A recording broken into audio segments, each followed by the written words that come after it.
And we are live. Of course, as we go live, I've got my Wi-Fi that's acting like it might be going. Am I lagging with you guys? You're perfectly fine. Perfectly fine. So, welcome to our next episode of Count the Bucket.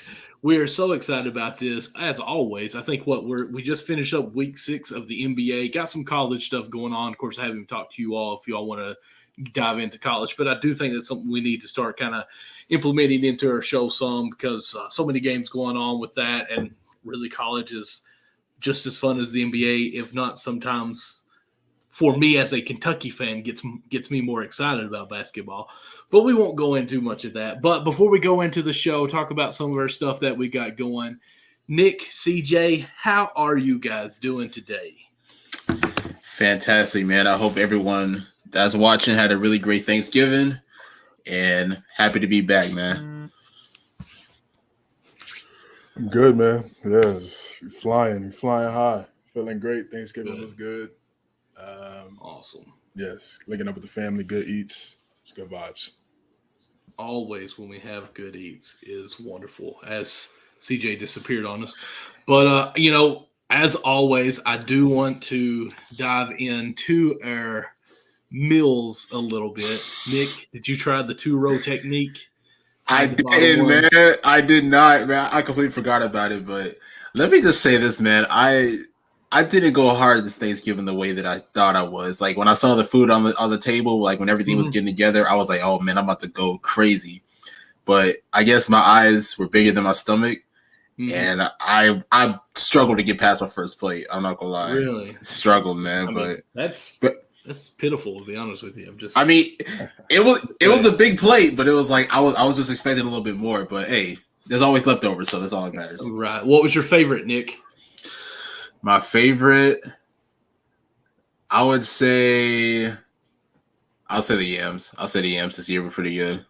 Okay. All right, CJ. How was your food? What was your favorite? Yeah, favorites. You got to put it in plural, man. You know, this time of year. Favorites. Yeah, it's always the best. Had some chicken, lasagna, rice and beans, mac and cheese, collard greens, stuff. I mean, just everything. I mean, I don't discriminate, especially on Thanksgiving. Hold up. Did you say lasagna? Yeah, lasagna as well. Lasagna on Thanksgiving? Wow. Yeah. I like that. Okay. Yeah, cool.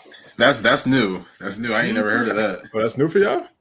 Yeah. I've never actually heard anybody having lasagna on Thanksgiving. Or chicken, unfortunately. Yeah, we got everything, man. No discrimination, man. Everybody eats swell. Good. That's what we like. CJ had a buffet at his house, man. It sure did. Yeah, I mean, you have lobsters too. Shrimp. Everybody just brought in, what they make, what they like to make, and it was good eats, great eats, man. That's always nice. Of course, for me, I think, I said last time on the show, I don't really eat the turkey, and the ham is kind of overrated. But I don't know who made the ham or what, but it was juicy, and it was good. And my brother actually deep fried the turkey, and I ate a piece of it just so I can say I ate deep fried turkey. And it wasn't too bad. I could handle it. Now, I only got a small piece of it, but I've got like 2 pieces of ham, 3 pieces of roll. But my wife, she absolutely makes the best green beans of anyone I've ever ate. So she made them for the family. It was delicious. As far as dessert, let's see here. I know I mentioned to you all about a chocolate pie, but I didn't get any chocolate pie. Someone had a ho-ho cake, I think it was called. Have y'all ever had a ho-ho cake? Mm-mm. Okay. That's what it's called anyways. It's like a chocolate, really moist cake with cream in the middle and basically another chocolate on the bottom. I got Mark in here. What's up, Mark? It's good, man. Happy Thanksgiving. We're not getting into that yet, Mark. We ain't getting into that yet. We're talking about the best record for Thanksgiving dinner so far, but we're going to get into that a little later. What did you all have for dessert? I have to know. Man, I didn't even ask, but whoever made the pumpkin pie at our Thanksgiving dinner came in the clutch. Oh, my goodness, that thing was good. Yeah, red velvet, like we talked about last week for me. And then some apple pie, sweet potato pie. Yeah. See, happy Thanksgiving to you too, Mark. Miss talking to you, to be honest with you. But we always have pumpkin pie, but it sounds nasty to me to think that pumpkin is turned into a pie. What's it even taste like? As a fat guy, I apologize. I've never ate pumpkin pie. I mean, it's. I don't know if you can really like describe the taste. Honestly, I don't know. It's good. It's sweet. It's good. Whoever makes it right. I mean, if you make it right, then it's good. I mean, like I said, it's sweet, not too much sugar. If you got the right person to finesse that, it's good. For us, it's really more sweet potato pie. But every once in a while, definitely bring the pumpkin every once in a while. Gotcha. So, I know we're talking food before we even get to the NBA or let's see here. I assume it tastes like pumpkin Michael. Like I don't think it's a combo Michael, but I understand.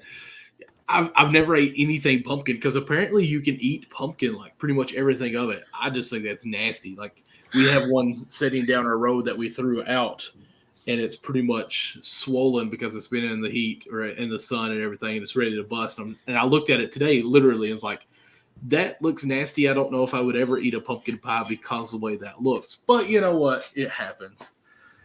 I guess I could have called that Zion. Were you in the kitchen cooking this year, Michael? I can't lie. I didn't do a thing. I didn't either. I didn't bring nothing. I'm sorry. Well, I mean, I'm the youngest of 4 siblings. We all met at my oldest brother's house. My dad came down, and all the ladies bring the food, basically. We're definitely old school with that. Like my wife, it took her a while to get used to the way that we do our traditions because she's even older school than us. When we used to have dinner over in her area, over in Pike County, her family, all the women would cook, and then they would go like into the living room and let the men eat first. And then after the men cleared the table, they would eat. And the first time I ate with them, I'm like, why are you not like coming over here and eating? She's like, we serve the men first. Like, okay, like that's the first. Doing that. That's super throwback tradition. Yeah, but I mean, they make the food now, and of course, we don't go over there too much. It's air. I ain't gonna lie, like that. But the women bring all the food. That actually sounds kind of dangerous because it's like if the men eat first, there may not be any food left. Hey, it's dangerous. Maybe that's why, like a lot of our country women, maybe that's why they have always fixed like above and beyond what's actually needed. Because I mean, we eat leftovers for probably a week at least, and it's like if the men eat first, we better make some extra. That way we can get some. But now we all eat last longer. But the way we do it too, like everyone now in my family, the way we do it, the kids get their plates first, no matter what. Like kids eat first, and then everyone else just piles in. And the kids go to the dining room table and eat, and most of the men go and watch the football games. The women kind of just sit at their own table and do whatever they're doing. I don't know, but whatever. Yeah. I wasn't going to say that. But my wife and I, since we've had kids, we actually try to just go actually sit with the other kids because our kids are there. We don't want them to be like pawned off on someone else like that. So we always try to make it a family within the family, and it's a lot of fun to do that. But the Cowboys looked wonderful. I'm just going to throw that in. What's some traditions that you guys did or you continue to do? Well, I actually spent Thanksgiving over at my friend's house, so I don't really think there's really any traditions, honestly. I mean, just ate, and then after took a nap, and then watched. Does his friend have a girl name by chance? No, he doesn't. No. Okay, I'm just was asking. No. Okay. Nah, unfortunately not. Unfortunately, not this year at least. Maybe next year. It happens. Yeah, it happens. But CJ, how about yourself? Yo, Vince, my guy, what's good, brother? What's good, man? Hope all is well. You and Lucas, what's good, my guys? Appreciate y'all having me on that pod. Absolutely. Man. Definitely gonna promote that. Okay. Oh, it's out already. Make sure you guys check that out. Check my if you want to, go right ahead because was wanting you to share that with us anyway. So go ahead. Yeah. So Vince and Lucas, they're part of the 265 Media group. They have their own NFL show. I believe the founder of that is Daniel Artest, brother of Ron Artest. Shout out to DA. Word facts.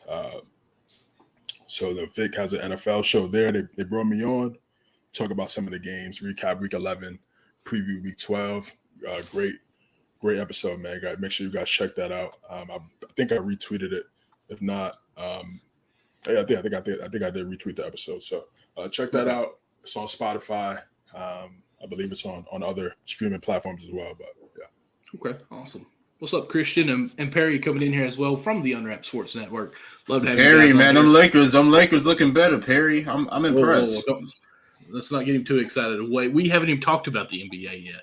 I know. So I guess we'll go ahead and dive into it. What do you all want to start with first? You want to go ahead and go to the NBA? Let's start with Mark's team. Or yeah, we could do that. Y'all want to do MVP? CJ made his list yesterday and had a few agreements, few disagreements. You want to elaborate, CJ? Yeah. So you can tell he's about to pull it up to his post. Yeah, I am. I am. Actually. You can tell. You get that serious look on that face. Yeah. So I put up the post. I did a MVP ladder. I don't know. I just woke up on Saturday. Just felt like making a post. I think I saw an article on NBA.com, and they made their own little list. And I'm like, yeah, this is cool, But let's do it for CTB, and made the graphic and got some. I got some pretty good questions, and then somebody disagreed with the 5 spot that I had AD at 5. I had Tatum 1, Giannis 2, Luka 3, Steph 4, Anthony Davis at 5. And I think the problem with the problem that the person had disagreed with, he disagreed with 5. He felt like Ja, Fox, Donovan Mitchell, might be another guy I'm blanking on. It felt like we're more deserving. I kept saying Shea should at least be in the conversation now. SGA as well, yeah, is in there. And that kind of Jokic is always going to be in that conversation. He just came back when he's gone crazy. So, but my thing was looking at AD since I wanted. That's so biased, Perry. Perry said AD deserves the 5 spot, of course. since around really like November 8th, these last 3 weeks or so. I mean, he's been going. Yeah, Booker definitely. He's been going off. And just look at the numbers that he's putting up, and then also he's putting up those numbers without LeBron James. LeBron James just came back on Friday. Had a 39 piece, Michael. You saw that last night? I did. Congratulations, LeBron. You ain't been playing in 20 years, and now all of a sudden you play back a game. That's great. But yeah, so and that was really the only disagreement. Somebody just felt like AD should be 5. He looked like a Laker fan to me. Looking at his account, looked like he was a Laker fan. So it was like interesting to me as to why he was so critical of AD based on how he's been playing as of late. And last year and prior, he's had some injury problems, but he's been relatively healthy this year. He's done a great job, and I think he deserved that 5 spot, at least for this week. And this is what I tried to tell the guy. He was so, passionate, I would say, about. Hey, I love having people comment and share stuff, though, and I'm sorry to kind of cut you off there. I thought you was done, but like to put the best top 5 players in the MVP conversation, you're always going to have somebody that has some critique to that. And it's fair, like everyone likes a different playing style. Everyone likes a different player. So, I mean, it's what it is. And I like the content to come out. I hope you keep doing it weekly by the way, as well. Personally, I don't think AD, again, my side, like that's what makes the world go around. Sorry, I messed with my camera today, and apparently I got the autofocus on, and I apologize. It's irritating me like crazy already. But what I think AD shouldn't be in the top 5 of mine, just for the fact that, like we said, it's only he's been doing it for 3 weeks, which is half the season what we've had so far. AD has been good all year, but he excelled while LeBron was not there. I don't know if he can keep it up or not. Now, am I saying it's wrong to have him there? Absolutely not. Like, everyone has their own opinions on how these players go, so that's why I think it's great. And I love everyone's comment coming back with it. I reached out to our Unwrapped Sports Network guys, hoping that they could get in the comments so we could actually have this discussion as well, too. But so we got CJ's, and are you going to bring up the tweet on it or the Instagram? Yeah. Okay. It's on Twitter. Yeah, Nick, you got your top 5? Yes, sir. I do. I actually just made it like 2 minutes ago, so I got mine.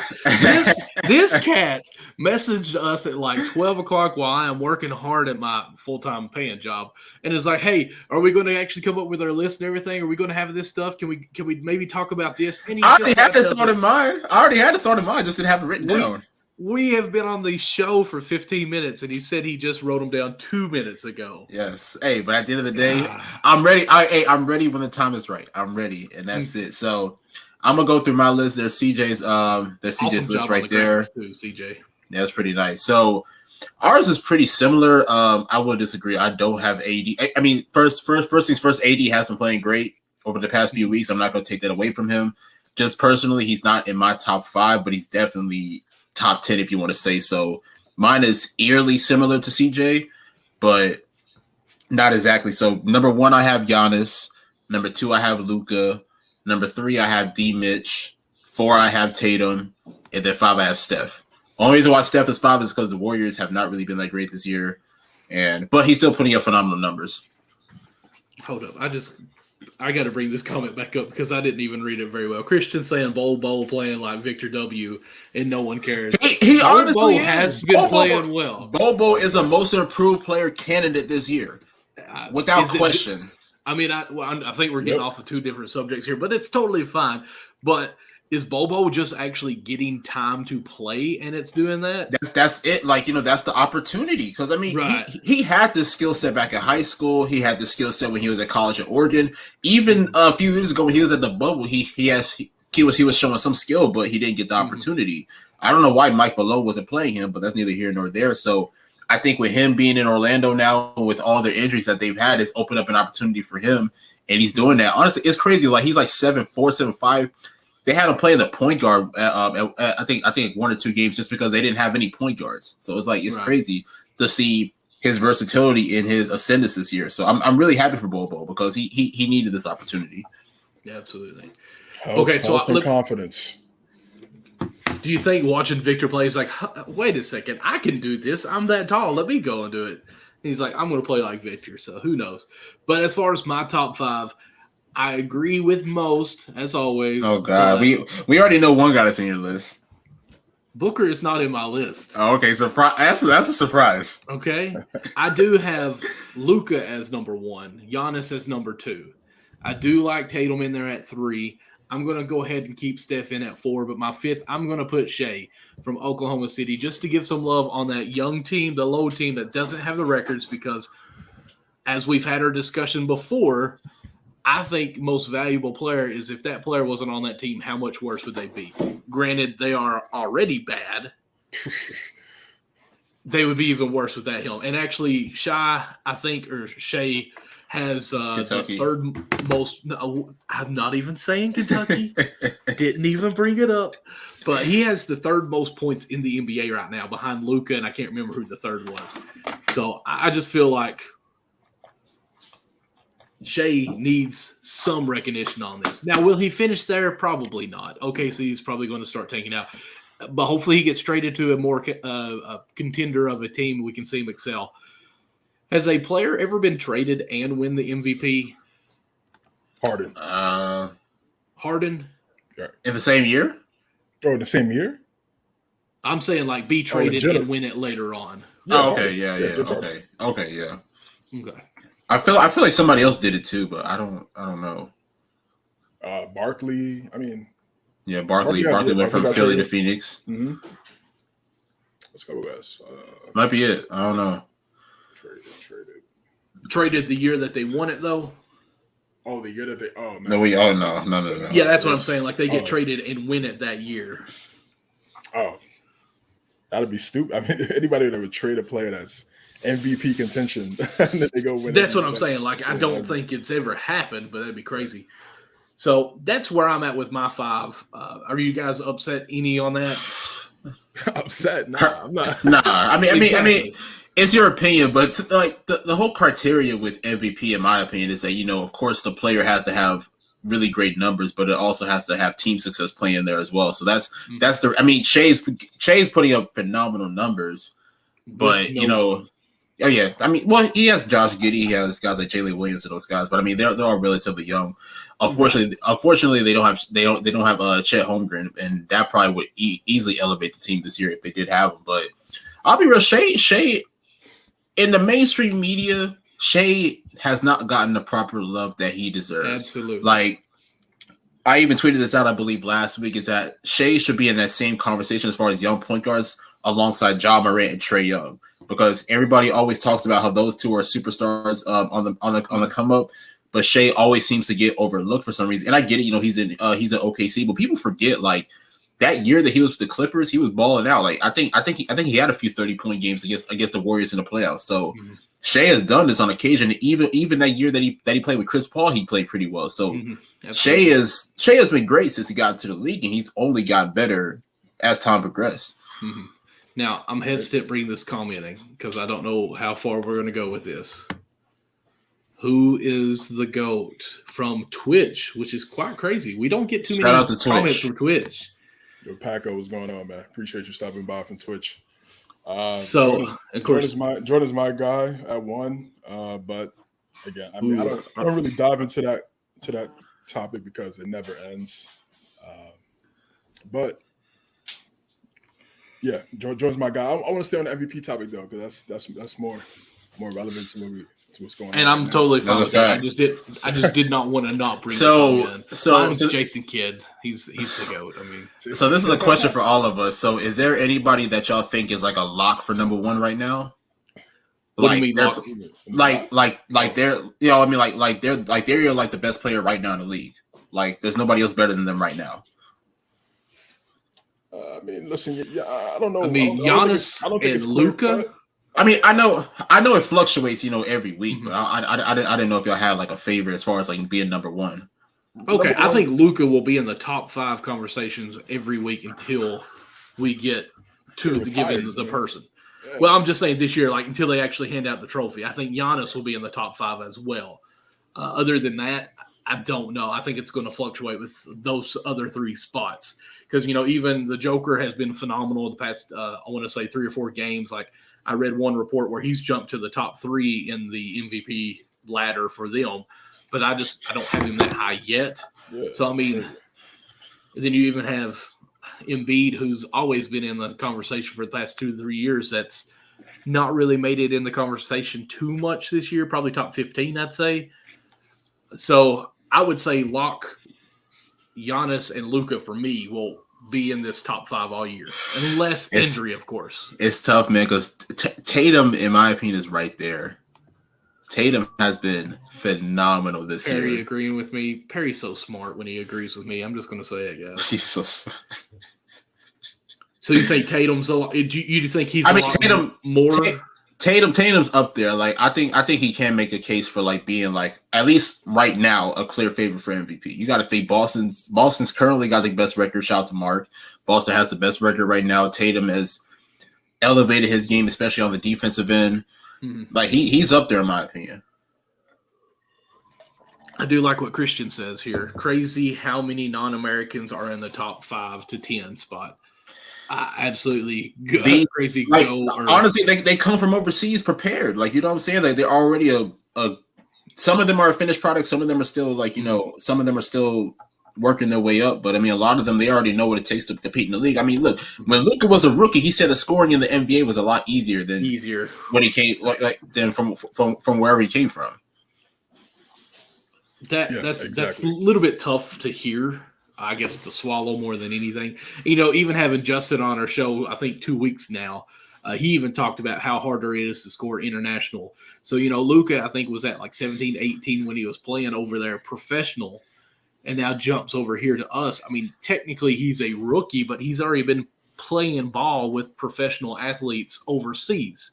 Right. So I do think they come in with a little bit more advanced. Now, it makes me, and I know I mentioned college a little bit, kind of makes me wonder how less is college for us in America as far as athletes. Because, I mean, me being a Kentucky boy, our team year in, year out is pretty solid as far as athletic. Now, of course, they've got to gel together and the whole 9 yards of that.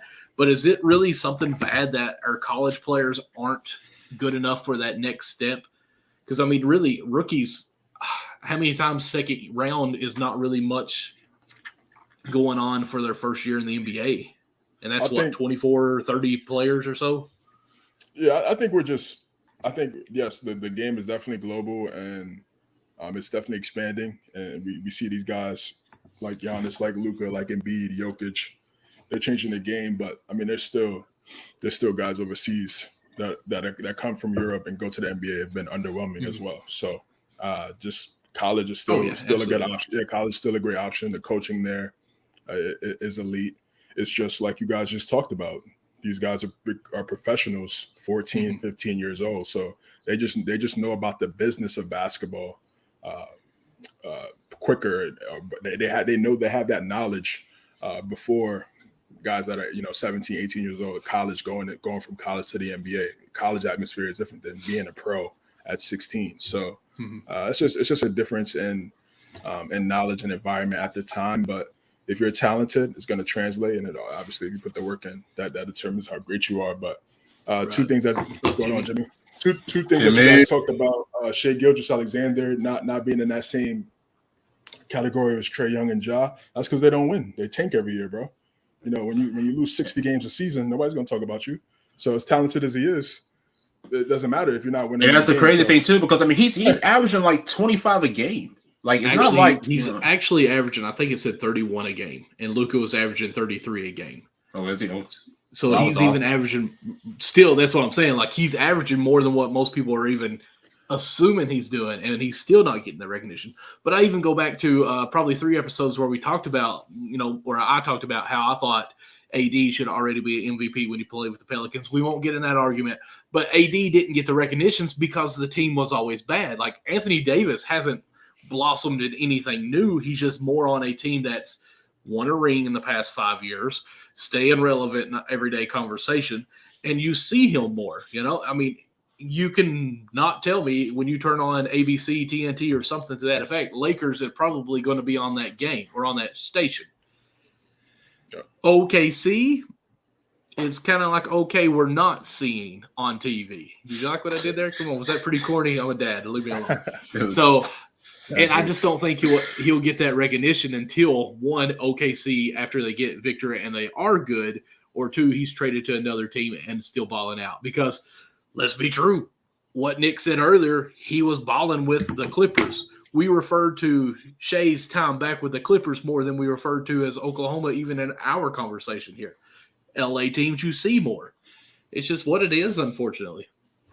Yeah, they just got to start winning, stop tanking, stop selling, actually go out there and compete, go out there and try to win, have a winning identity like it used to be when you had KD and Westbrook and those guys. Stop just winning, losing 70 games a year and trying to get, whoever's going to be the number one pick. You got a bunch of talented guys. It's time to go out there and actually compete. They're 8-12, so yeah, they're in the mix. Can they put some wins together? Mm-hmm. I don't know. For me, Kenny Smith said something that's very profound. That was on Thursday. He said it's tough to judge teams right now. He said you got to start judging these teams after the All-Star break, because we saw the Celtics. Celtics struggled in the first half of the season last year. Second half, they go to the finals. So, we're seeing some of these teams now. They're starting off hot. They're playing well, playing passionate playing passionate basketball. Football. And they're playing good ball, but it's a long season, man. It's an 82-game season. So we'll see if some of these teams are there at the end. But yeah, Tatum, Giannis, and Luka. Curry is Curry's on a different level. It's already set in stone where he's at. So it's like we already know how great he is. But those 3 guys, because I used his cup today. those three guys to me are the 3 best players in the A right now. They're winning. Who were they? Tatum, Giannis, and Luka. Tatum, they have the best. Okay. Celtics have the best record in the NBA. Right. Okay, I thought you were saying Steph was in that 3. No, I'm saying Steph's always going to be in that. Steph's in a different category. It's like with LeBron. It's like, even though we don't see LeBron here, we know how great he is. Like same thing, KD, those guys. But the top 3, they're battling for who's going to be the face of the NBA in the next, for the next 5 to 7 years. These 3 guys right here. So That it's going to be very interesting to see how it plays out, and we're going to see who has more accolades in this seven-year window right here, because all these guys are similar age. Giannis is 28, Tatum's 24, Luka's 23, and all these guys already accomplished so much. So it's going to be interesting to see in the next 5 to 7 years who comes out and has a better time frame and window as a better player. So I'm going to ask you all this before we go on to something else, which I didn't tell you guys we would talk about, but we kind of talked about tanking, so I'm going to mention it here. Out of these 5, and we're saying Giannis, Luka, and Tatum probably sticking in the top 5 all year. Granted, we're just week 6, and you just said, CJ, that it's an 82 game. Who do you think has the best chance to win it right now? I would say Tatum.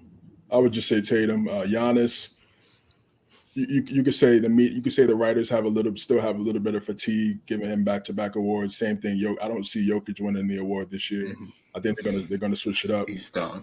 I can see many people look just based off how they played last year in the finals and how they struggled. Mm-hmm. They've come out and they've hit on all cylinders. The Udoka situation, and we thought that would play a factor, and it hasn't at all. They've hit on all cylinders, and they've been playing great basketball. Mazzulla's done a great job. Got to give him a lot of credit. Also, it's easy to say, yeah, he's coaching the team that was in the finals, but again, we underrate coaching in this league, and it's very unfortunate. But I would say I think Tatum is gonna win the award. I just don't see them slowing down. I just don't see them slowing down anytime soon. Right. Giannis needs to practice free throws on his own time. We got into that last week. I like that, Jimmy. What about you, Nick? Who do you think has the best chance, or who are you picking to win MVP right now? And again, we're week 6, but who do you think? It's definitely too early to really tell, because I mean, like CJ said, we still have like a few more months left. We still have like another 60 games for each team, but I will say that I think Tatum and Giannis are going to be a lock in my opinion, as far as those two kind of competing for the MVP slot. I agree with CJ. The Celtics, in my opinion, they're a really good team. I don't think that they're going to slow down. Same thing with the Bucks, especially once Chris Middleton comes back and guys like Pat Connaughton make their return as well.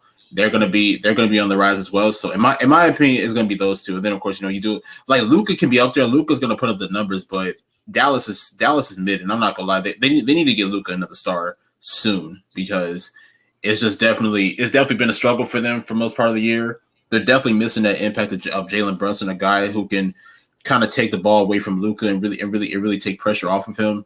But like I said, Luka's going to put up the numbers, but I don't know if he's going to be a lock for like at least a favorite to win MVP. So, in my opinion, it's going to be a duel between both Tatum and Giannis. Okay, what you got going on here, CJ? Yeah, so I wanted to talk about some of these teams. We talked about these two teams over the last 2 weeks and how well they've played to start the season. But the Kings have won, got a couple W's, but the Jazz have lost 4 in a row now. So, and the Kings have lost 2 in a row. So my question to you guys is, which team do you trust? Which surprising team this season do you trust more going forward, the Kings or the Trailblazers? I'm going to say Portland. I think Portland is Portland, in my opinion. I think they're with their veteran. I think they have way more experience. And look, give credit to Sacramento. Definitely give credit to Mike Brown. Mike Brown's done a phenomenal job out there. But Portland, I mean, you got to think. I mean, Dame has been out. Dame. And that's really the focal point there is like, because Dame has been out a few times. It's like, this isn't the first injury that he suffered through. He suffered through an injury like the first week of the season. He ended up coming back like probably a few weeks later, and now he's out again. So I've been saying it, since the beginning of the year, a healthy Dame, they can at least get to the play-in. And then on top of that, with the ascension of guys like Jeremy Grant, who dropped around, I think, like 44 against the Knicks the other night. He dropped 27 even today against Brooklyn, I believe. And then, of course, Anthony Simons as well. But then you got guys like Nurkic, you got Nasir Little, you got Justice Winslow. Josh Hart as well. Shout out to Josh Hart. So, in my opinion, I think the Blazers will be a little bit better just because they do have a lot of guys that are a little more experienced. But definitely give credit to the Kings. I don't think the Kings are a sleeper whatsoever. I'm going to go actually with the Kings. Just because, they got some Kentucky people. Now, I actually just feel like the chemistry that they do have because of college with Monk and Fox. And Fox is another player that we could even talk in the at least top 10 this year as far as MVP. Excuse me. I feel like the atmosphere that they're expressing that they got going on with the new coach, everything that they're just doing. I think with Sabonis and the trade that we talked about numerous of times on there, this team is fun to watch. I want to say, have the number one offense as far as tempo and everything. So they're pushing the ball. They're getting it up there. Monk can live off of that three, off of the transition. The lobs that they've been throwing back and forth, it's entertaining and it is electrifying. I'm trying to be a little charismatic with that, but it was horrible. I'm just buying into the Kings. The reason for I'm not buying in with the other ones, I've said it already. Jazz, I feel like, are going to trade the whole house some point. Winning 3 of their last 10 on a 4-game losing streak. I'm not hitting that break hard and saying that they're just done now. They're just going through a spell. No big deal. Portland, Dame's been hurt so much. It's just everything that can go wrong with Portland seems to always go wrong with Portland. Someone's going to get hurt. It is what it is, unfortunately. I hope I'm wrong on that. I want NBA to have a full season of Dame. Dame time is wonderful time. But I do feel like just the Kings almost, I won't say that they can't do anything wrong, but it just seems like, as we always say, the basketball gods are shining on them right now. So I'm all in on the Kings. And they've got one of the best looking jerseys. Yeah, jerseys are fire. I'm gonna go with Portland, just because. Loser. You're wrong. Yeah, break the tie. I'm gonna go with Portland because, one, I like their depth on their squad. We've seen Anthony Simons, seeing Nurkic, seeing Jeremy Grant, seeing those guys play well in Lillard's absence.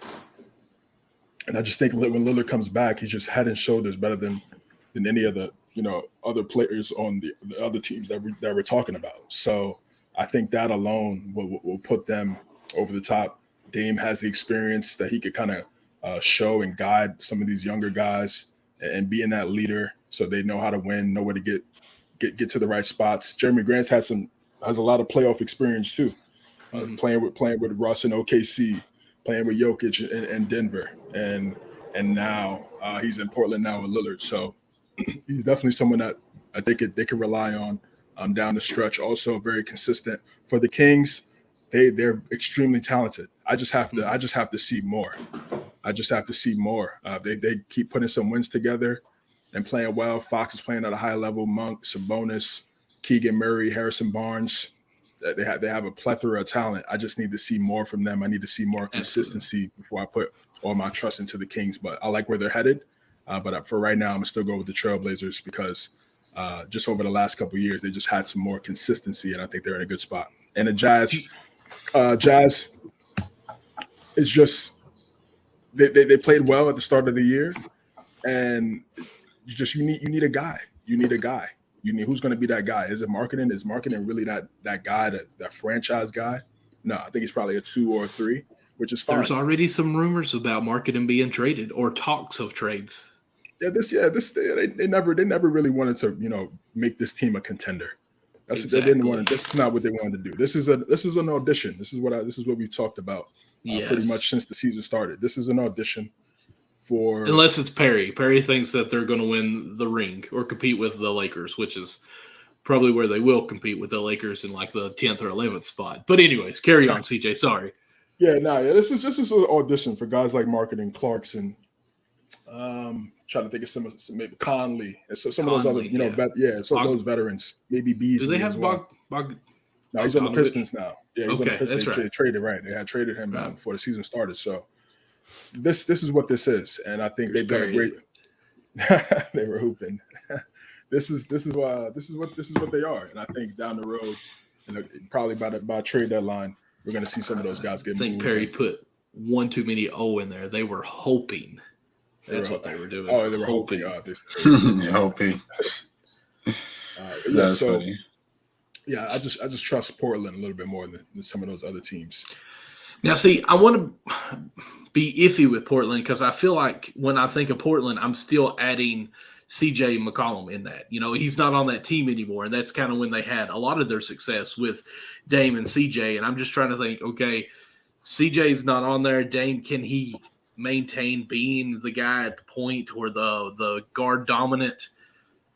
And, of course, Sharp is on the team. Another Kentucky, did never play with Kentucky, who is a rookie. We'll see how he develops. So that's why I'm a little iffy as far as Portland, as far as saying I'm all in with them. I want to see if they can stay healthy if some of the age shows up on Dame on here. That's just me. Pay the man, whatever. I love it.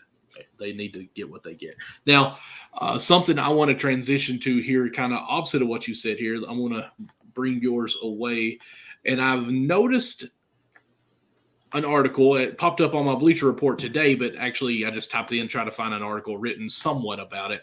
And this one's actually been a week ago. But reports now are saying the Rivals wondering if the Pistons want to shut Cade Cunningham down to try to land Victor. He's had that fracture or stretch fracture in his left shin, and some of the Pistons apparently are trying to advise him to have this surgery. And I kind of just wanted to hear your all's thoughts. I know you, CJ, you don't like tanking constantly, but I know with the Pistons situation, they're not really continue to tank to be losers to try to get everyone. Like, we see Pistons trying to perform and be contenders a little bit, develop their young guys to see what they have. But I want to hear what you guys' opinion on this, and I'll start with you, CJ, since I mentioned you. What do you think about if they were to shut Cade down? Yeah, you don't want to. This is one of your franchise pieces. Him and Ivy are going to be the guys going forward for the foreseeable future. So there's no need to rush him back. There's no need to, rush him back and risk a potential second injury. They're 5-17. I think we looked at their talent and thought maybe they were going to take a leap, make and make a big step, but just the inexperience is still kicking in, and they're very young. So get the surgery, and whatever that timetable is, that's what it is. They're not making the playoffs this year. They're not contending for a championship. So this will be their third year tanking. It was maybe third or fourth year. This will be our third or fourth year tanking. So push come to shove, they get lucky if those lottery balls fall in their way, and they get Wembanyama. It's perfect. Perfect for the NBA. This is Cade's third year, right? Second year. Second year, okay. Right. This is Cade's second year. So my problem with OKC was, they've been tanking for like 7 years. Mm-hmm. Yeah, well, that's maybe really since they traded Westbrook, which is 4 years ago. So yeah, what's going on? What are we doing? What does that look like? But yeah, for the Pistons, they're not going anywhere. So if that injury is really as serious as it is, shut them down, get the surgery, come back healthy, 100%, and get ready to rock for next season. And if they get lucky, you got Ivy, Cunningham, and Wembanyama. If you're a fan of the Eastern Conference, if you're a fan of your teams in the Eastern Conference, good luck. All right, Nick, you were shaking your head no during half of that conversation. No, I don't know if you was just watching your hair or what. I was watching my hair twirl. I was watching my hair twirl, but the one thing that I'll say is that grown men talk about hair here. But anyway. I'm kind of glad we're all on the same page, because I was honestly going to say at first, if CJ didn't go, I think it's best to get that surgery. I'm basically going to reiterate what CJ said. Detroit's not going for anything. I've been on record saying that they're probably 1 year, 2 years out before really becoming playoff or play-in contenders. So in my opinion, you go ahead and have that surgery and just really build for the future. I feel like that'll be necessary for Cade. I feel like that'll be necessary for the Pistons. I don't know if may have them land Wembanyama. It may or may not, but I still feel like, even without Cade, I think Detroit is still going to at least try to compete. Maybe not for a playing seat, but at least try to show the league that they have some young talent like Jaden Ivey, Isaiah Stewart, Sadiq Bey, which I don't know why Sadiq Bey is in trade talks, but that's neither here nor there. But they still have a bunch of guys that can go out there and compete. So it's kind of in my opinion, Cade should get the surgery, rest up this year, and then look to come back healthy next year. I kind of just want to be different than you guys, since you both said that you wanted to get the surgery be out. But one thing I'm going to hate, they're already in last place, so I'm okay seeing them getting the surgery or being out for the rest of the season. But if it could be something that he waits or maybe manage it, load management, if they will. I don't know if you want to wait too long, depending on how serious the injury How it is. heals and stuff like that. Now, I'm just saying, like, I don't like the fact that Cade is going to be out this whole year if they do the surgery, and him and Ivy not be able to build their chemistry. So I'll say that at least. I wish we could get some more chemistry time, player development together as much as we could with them, because Ivy and, Cade is the future of this team. Of course, if they get Victor, it's great. Now, I'm going to kind of just change it up a tad bit. Victor, if he pans out, is going to be a generational player. We all agree, right? 100%. If Victor wasn't available in this draft and it was just another, I'm going to say regular number one player, do you still think the surgery would be a go for him or for Cade in this situation? Or is it more because, hey, it's Victor that you have a chance to get? I still feel like, yeah, I mean, I feel like you should. I mean, depending on how serious the injury is, like if the doctor suggests that he needs to have the surgery, I would say have the surgery, because, I mean, even if they don't go for Victor and even if he's not a part of this draft, they're not playing for nothing this year. I mean, it's all about team development and everything. And I get what you're saying. You want to have Cade out there and have some running time, with the rest of the guys to build like chemistry. But like we all mentioned, I mean, Detroit is not really going for anything. So everything's about the future for the Pistons. And that's really what it is. So they're already in last place. I mean, that's kind of one place. Like playing a injured player that is your future. Man, I'm talking myself back into being with you guys. Dang it. Playing a player that's for your future with the worst record is not going to do anything but possibly cause more damage for his injury. So I can't be different than you guys on this one. So it's tough. Yeah, it's tough. Now, if they were a little different, if they were 8, 9, 10 seed, even though it's just whatever 20 games in, maybe continue to play and see how it pans out some. But even then, like I would still feel like he should get the injury, because what if he does try to play with it and then next thing it becomes worse, and then it's a lingering injury that may go on for even up to next year. So in my opinion, I'll say get it over with now. Get the surgery now, go ahead and rehab and everything, rest up, and then get prepared for next year. Oh, yeah. You guys, I want to try to have debates between this, but no, I think at the end of the day, the right decision is if it's serious enough for an injury, get the surgery. I mean, you've only won 5 games this year. Like, I think this team is going to be the future. I really do. I think in the next 3 to 4 years, this team is going to be what everyone talks about, the Pistons. It's going to be the Miami Heat in the next 3 to 4 years. So I think not doing the surgery could cause that future to be hindered some. So I'll back off. I'm with you guys. You all are correct. It's great to hear you on the side of on our side, man. He tried to pull away, but we reeled him back in. I was trying my best too. We had to bring you back, man. Speaking of somebody coming back, LeBron James just came back on Friday. Hey, listen to that transition by CJ. Calm, right? Calm. Calm transition. LeBron James came back on Friday against the Spurs. Had a back-to-back, really little mini tournament series against the Spurs. Played on Saturday. I don't get that. Well. I just think it makes sense. It just 3 of the last 4 games. It creates less travel. It creates less travel. Yeah, I get that. And you're probably going to see that. I think they play each other 4 times. Right? They're in the same division, I believe. I could be wrong, right? No, they're not. They play each other 4 times, right? 3 or 4 times. They might play each other. I don't know. I'll have to check. Either way, 5 wins have been against Spurs. So if they play them 4, they're about done with the Spurs. Exactly. So yeah, they're pretty much done. So it just makes sense to just make a little mini series. I think that's fine. But yeah, Brown is back. First game struggled a little bit. Had 21 points. I think he had 9 turnovers. Just had to get back, missing on a couple passes, and the timing was a little off. He had 9 turnovers, just to be precise. Yeah. Michael Ayers sounded like Skip Bayless, man. I'm done. Yeah, you don't get compared to that guy. Not at all. Not at all. Kidding. That hurt. In his second game last night, 39, 11, made 7 threes. Just going crazy. Just going crazy against the Spurs. We know the history that he's had against San Antonio during his time as a Miami Heat. Even in Cleveland, when Kyrie had that 50, 56, 57-point game over there in San Antonio a couple years ago, that was a classic. So LeBron and the Spurs have a lot of history. So this was a good game. Good to see him back. Anthony Davis missed the game last night, but they were on the court together on Friday in that victory. Looking at the Lakers now, they were 3-10. Now they're 7-11. So they've done a great job of working their way back into the mix.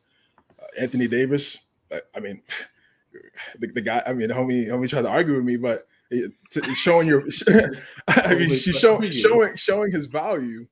Yep. And because we could be looking at a 3-15, you know what I mean? This record could be much worse if Anthony Davis wasn't playing for them. So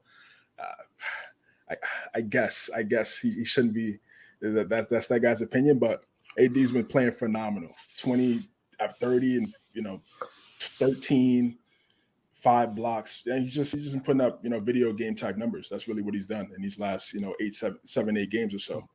So what's your thoughts on the Lakers now? 6 weeks in, first 2 weeks it was like, oh my God, they can't shoot, trade Russ, the world's about to end in Lakerland. Here we are, they're 2 games out of the play-in with Bron and AD healthy. So are they are they back? Are they going to make this transition and make this push, or you guys still feel the way you felt in the beginning of the season? So what you're really saying is, do we need to eat our words now, or do we still think we're right on what we were saying earlier? No, it's not really eat your words, because we're going off what we saw. They couldn't shoot. Right. They weren't great defenders. We don't know about AD's health and long durability throughout an entire season. Those are all valid. Oh yeah, absolutely. Points, like 100%. Based on what we saw. I'll be the bad guy. I'll go ahead and say it. I want to say hold the brakes on this. LeBron was out, and I'm not saying LeBron is bad. Obviously, he's a great player. But having LeBron and AD together can go back to clogging that paint a little bit. Not with the way LeBron shot last night. I'm just saying that was last night. Every squirrel finds a nut. Yeah, no, that was definitely his best game. So, let's just see how LeBron plays with a few more games. He's just back from injury. He's fresh. So let's see how he kind of plays. That's where I'm at. I mean, obviously, with all 3 of them playing together for the first part, they looked awful. They are hitting their threes that can go away easily. So let's just see how it goes when everyone's back 100%, and let's see if this team goes. Now, I think the biggest thing is Westbrook playing off the bench. He's given great numbers. He took an elbow to the face, bled for the team. He was ready to fight. So, soldier. So let's just see how they do. I'm not jumping on that wagon yet to say the Lakers are finally here. This is the team that we were expecting. I still think some of the few things have just fallen into place. And I'm going to be this guy. Out of their 4 or 5 wins, it was the Spurs, 3 of them. And another team, I think, was the Pistons. So let's also take into consideration who they were beating as well. So I'm not trying to be too bad on them, but I'm going to play the devil's advocate on here. Let's see them against a few good teams as well. So I'm just saying that. Let's hold the brakes some. No, yeah, that's valid. That's valid. They played Phoenix. It was a close game pretty much up until the end. Phoenix just pulled away late. They're battle tested. I mean, and Phoenix just has the Lakers number. They've had their number. They really do. It's like the Pelicans. Yeah. Over the last 2 years, it hasn't even been close in their games. So we're looking at the standings right here. I see the Jazz and the Thunder are ahead of the Lakers. They won't be there in April. Definitely not. The Jazz and Thunder won't be there in April. They won't be a play-in team. So I think the Lakers will get into that play-in this season. We talked about the teams that they've played. This is definitely a softer part of their schedule early in the season, which is good. I mean, last year you said they're supposed to beat these teams. Last year they weren't, and they had LeBron and AD. They were losing to the Kings last year, and the Kings were significantly worse. The Kings had the 4th pick last year. I think they got swept or something like that. And they got swept by OKC last year too, or they've not swept. At least only won 1 game in that series against that squad. 2 lottery teams. So and now they're a little bit better this year. So I just think the Lakers, they're doing what they're supposed to do. Bron, AD coming. I think they're back at the right time. AD's playing at a high level. Bron's coming back. We know Bron is an unselfish guy. He has no problem and giving AD the touches, the looks, the opportunities to go off and do your thing. This is what he was supposed to do when they traded for him back in 2019. He was supposed to been. We shouldn't even be saying this. This should be a given. This should be like, oh yeah, AD's going off, and LeBron got 25, AD has 32. Mm-hmm. This is what we should be saying this in 2022 after the trade in 2019. This should be our regular conversation. So I think they're gonna get into the play-in. Westbrook now answering the call, accepting the challenge of coming off the bench. He's been phenomenal for them. Really a lifesaver. And you can't trade him now. You can't trade him now. He brings so much energy to that second unit. They still need more shooting, but their shooting has gotten much better over these last couple of weeks. Their defense has also gotten much better over these last couple of weeks. So I just need to start just put some dubs, keep putting dubs together. They're on the 2-game win streak. Just keep putting wins together. Keep putting wins together. I think they'll be all right. Nick, what's your thoughts on the Lakers, man? You think they're good? Do they could come back and get to this play-in? Or you think it's clipped? I think they can. Prior to the season, I had them as the 9th seed, so technically play-in. But the Lakers are making improvements. I know they played Detroit, and I know they played San Antonio 3 times. But hey, you got to get those wins. You know what I'm saying? Like CJ alluded to last year, they weren't getting those wins against those lottery teams, and now they're taking advantage of these rebuilding teams. So it's definitely important that you do. Like it's definitely a step in the right direction now. Whenever they play teams like Boston or Milwaukee or whoever, that's going to be another conversation. But the Lakers have to take advantage of these wins that they have now. And Bron coming back, definitely. I'm not expecting him to get 39 a night, but the one thing that I will say is that with him being effective on the floor, with AD continuing to put up the numbers that he is, with Russ continuing to run the second unit. This is really working for the Lakers, and you got to give credit to Darvin Ham. And this is why I disagree with Michael when I said that Darvin Ham should not be held accountable, because at least Darvin Ham is making some adjustments. We didn't see this from Frank Vogel last year to a degree, and this is definitely something that I definitely will give Darvin Ham a lot of credit for. It's working. If it ain't broke, don't fix it. Now, hopefully they can stay healthy. That is probably the biggest question mark right there, is health. AD is playing phenomenal. AD did slip in that. I want to say it was the Friday night game when he was trying to help up LeBron, and I was like, oh my God, please. And it's like, thank goodness he was not hurt, but just seeing things like that is like, that's the last thing that the Lakers want is AD slipping. So if healthy, this team can make the play-in. Right now, they're 13th in the West. They're 7-11. They made vast improvements. Hopefully they can continue this momentum moving forward. So we're saying play in, though, right? Definitely play in. Definitely play in. And also give credit to Lonnie Walker. I really like his play over the last few weeks as well. I agree with that. Now, I hear you say Ham's made some changes, but the only change that I've personally have seen is just been Westbrook going to the bench. I mean, it's worked, though. It's worked. I mean, it has, and it's fine, but I mean. But it's like, here's the thing, though. Like, did we see Frank Vogel making any adjustments last year? That's the biggest change of their season. Absolutely, and I'm totally good with it. But I mean, I'm just saying this. Nick said that Ham's made a lot of changes. I mean, the only change that I've really noticed is made necessary changes. How about that? I mean, I'm fine with it, and I'm not trying to come at you on that or fact check you with that. But I mean, Ham made that, and Walker's playing out of his mind. Hopefully he continued to keep that up. And LeBron made 7 threes.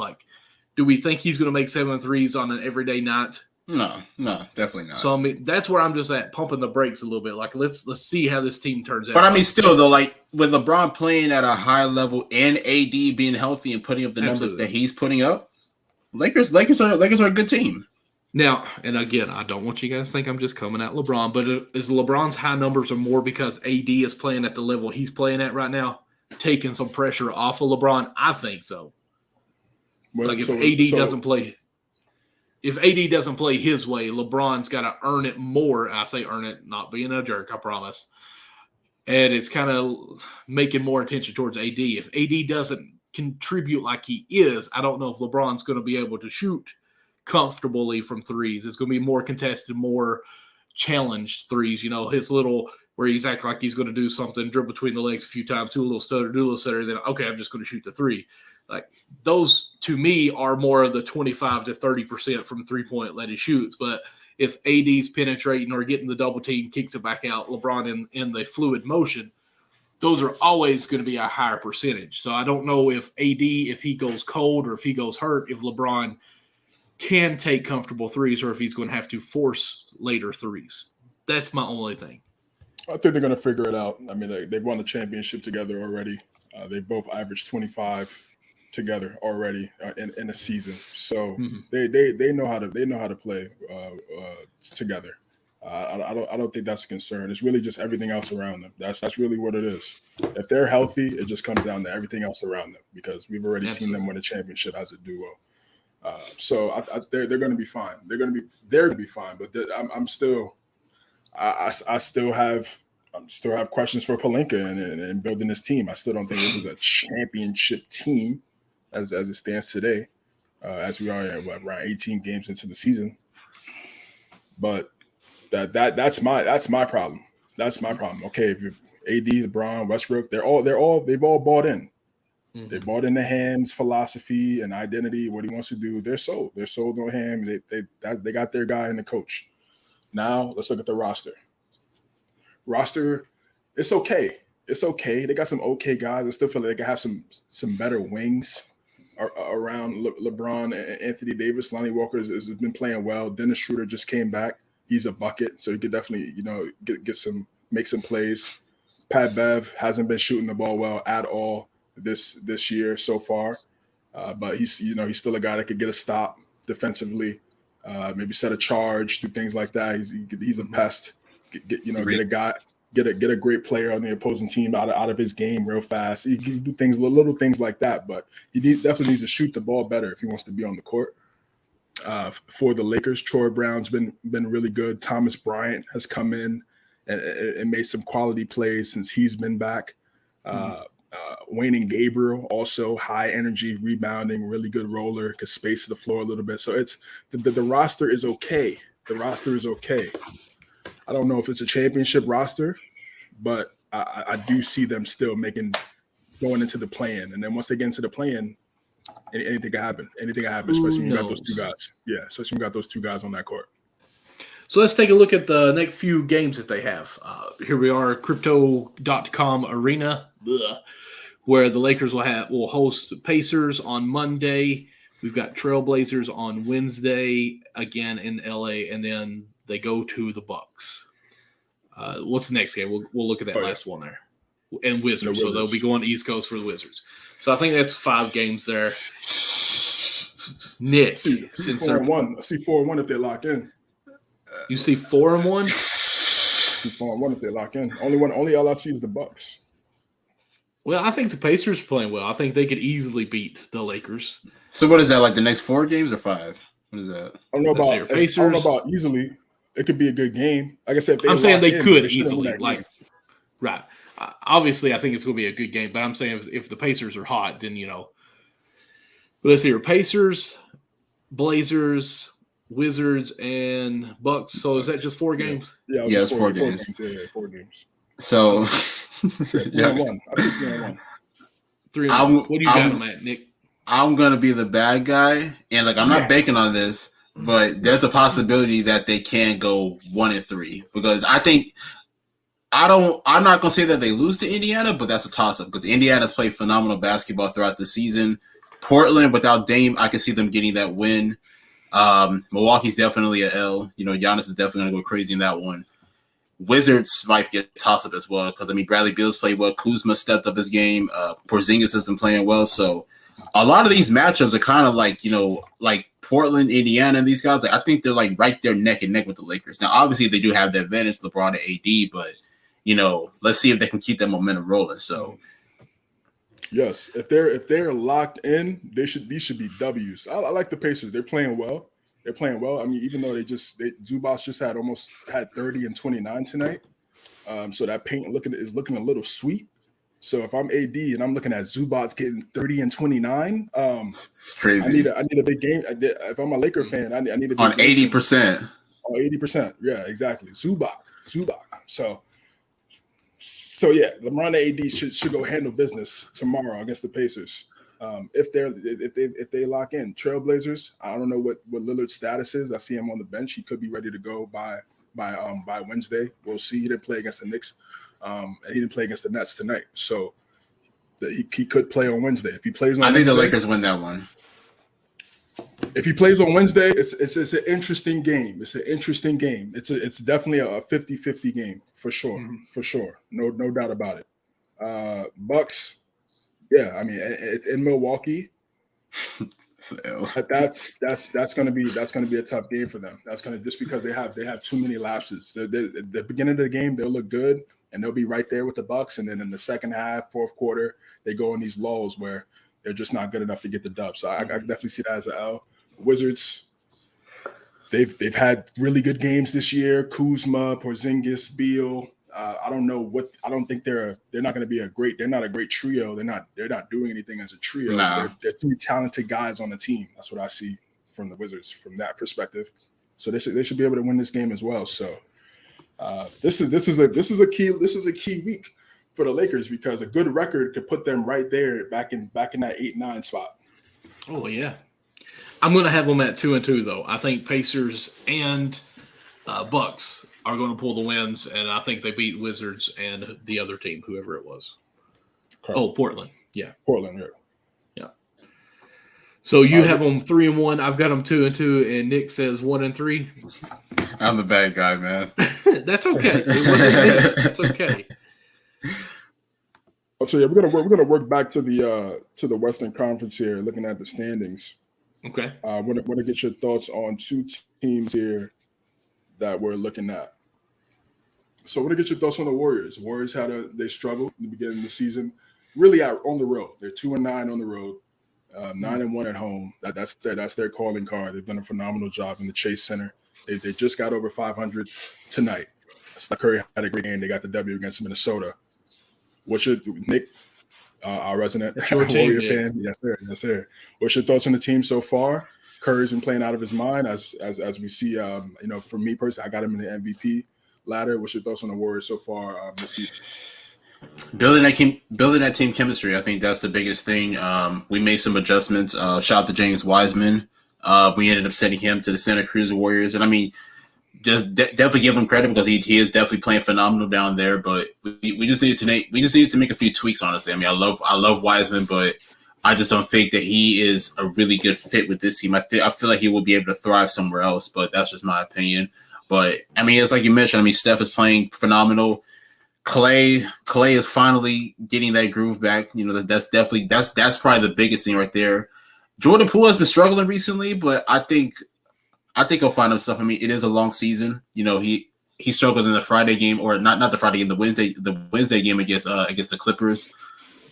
So he will be back soon as well. As far as playing effectively, I think the Lakers are finally the Warriors are about to finally hit that stride. The Lakers. My bad. He about to say the Lakers.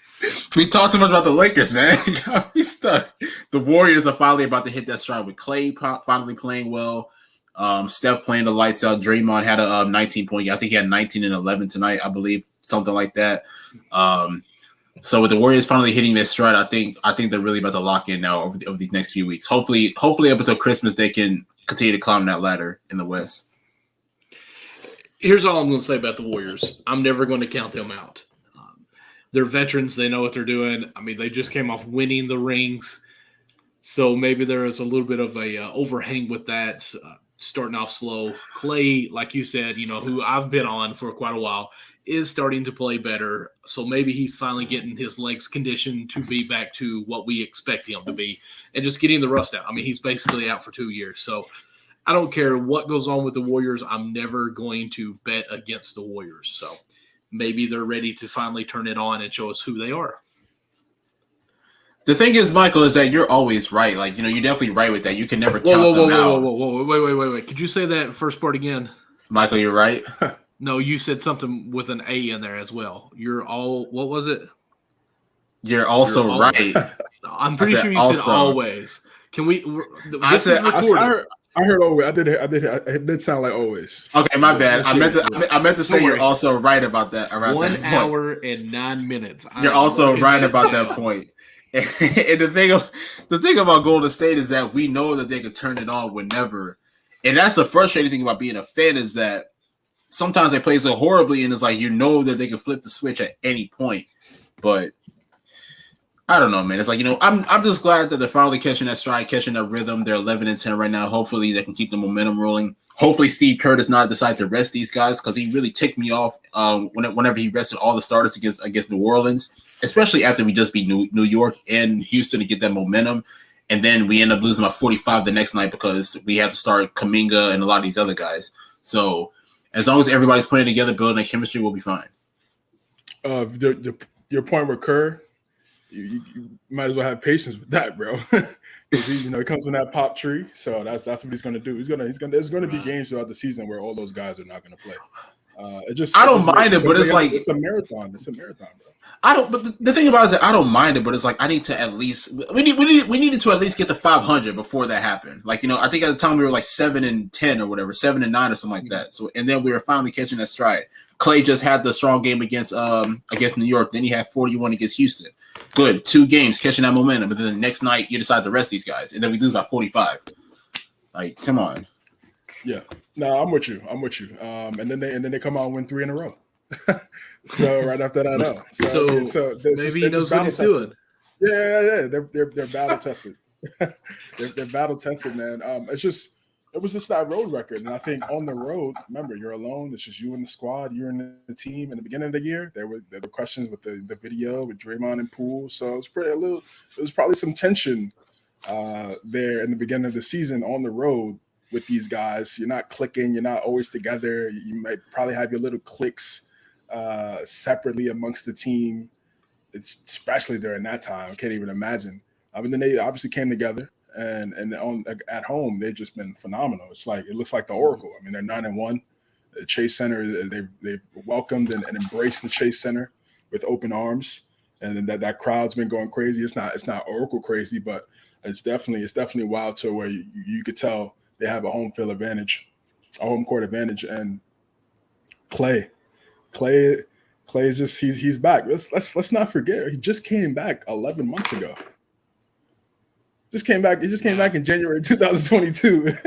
It's not even been a full year. It hasn't even been a full year since he's been back. So, he hasn't even played a full season worth of games yet. 82 games yet.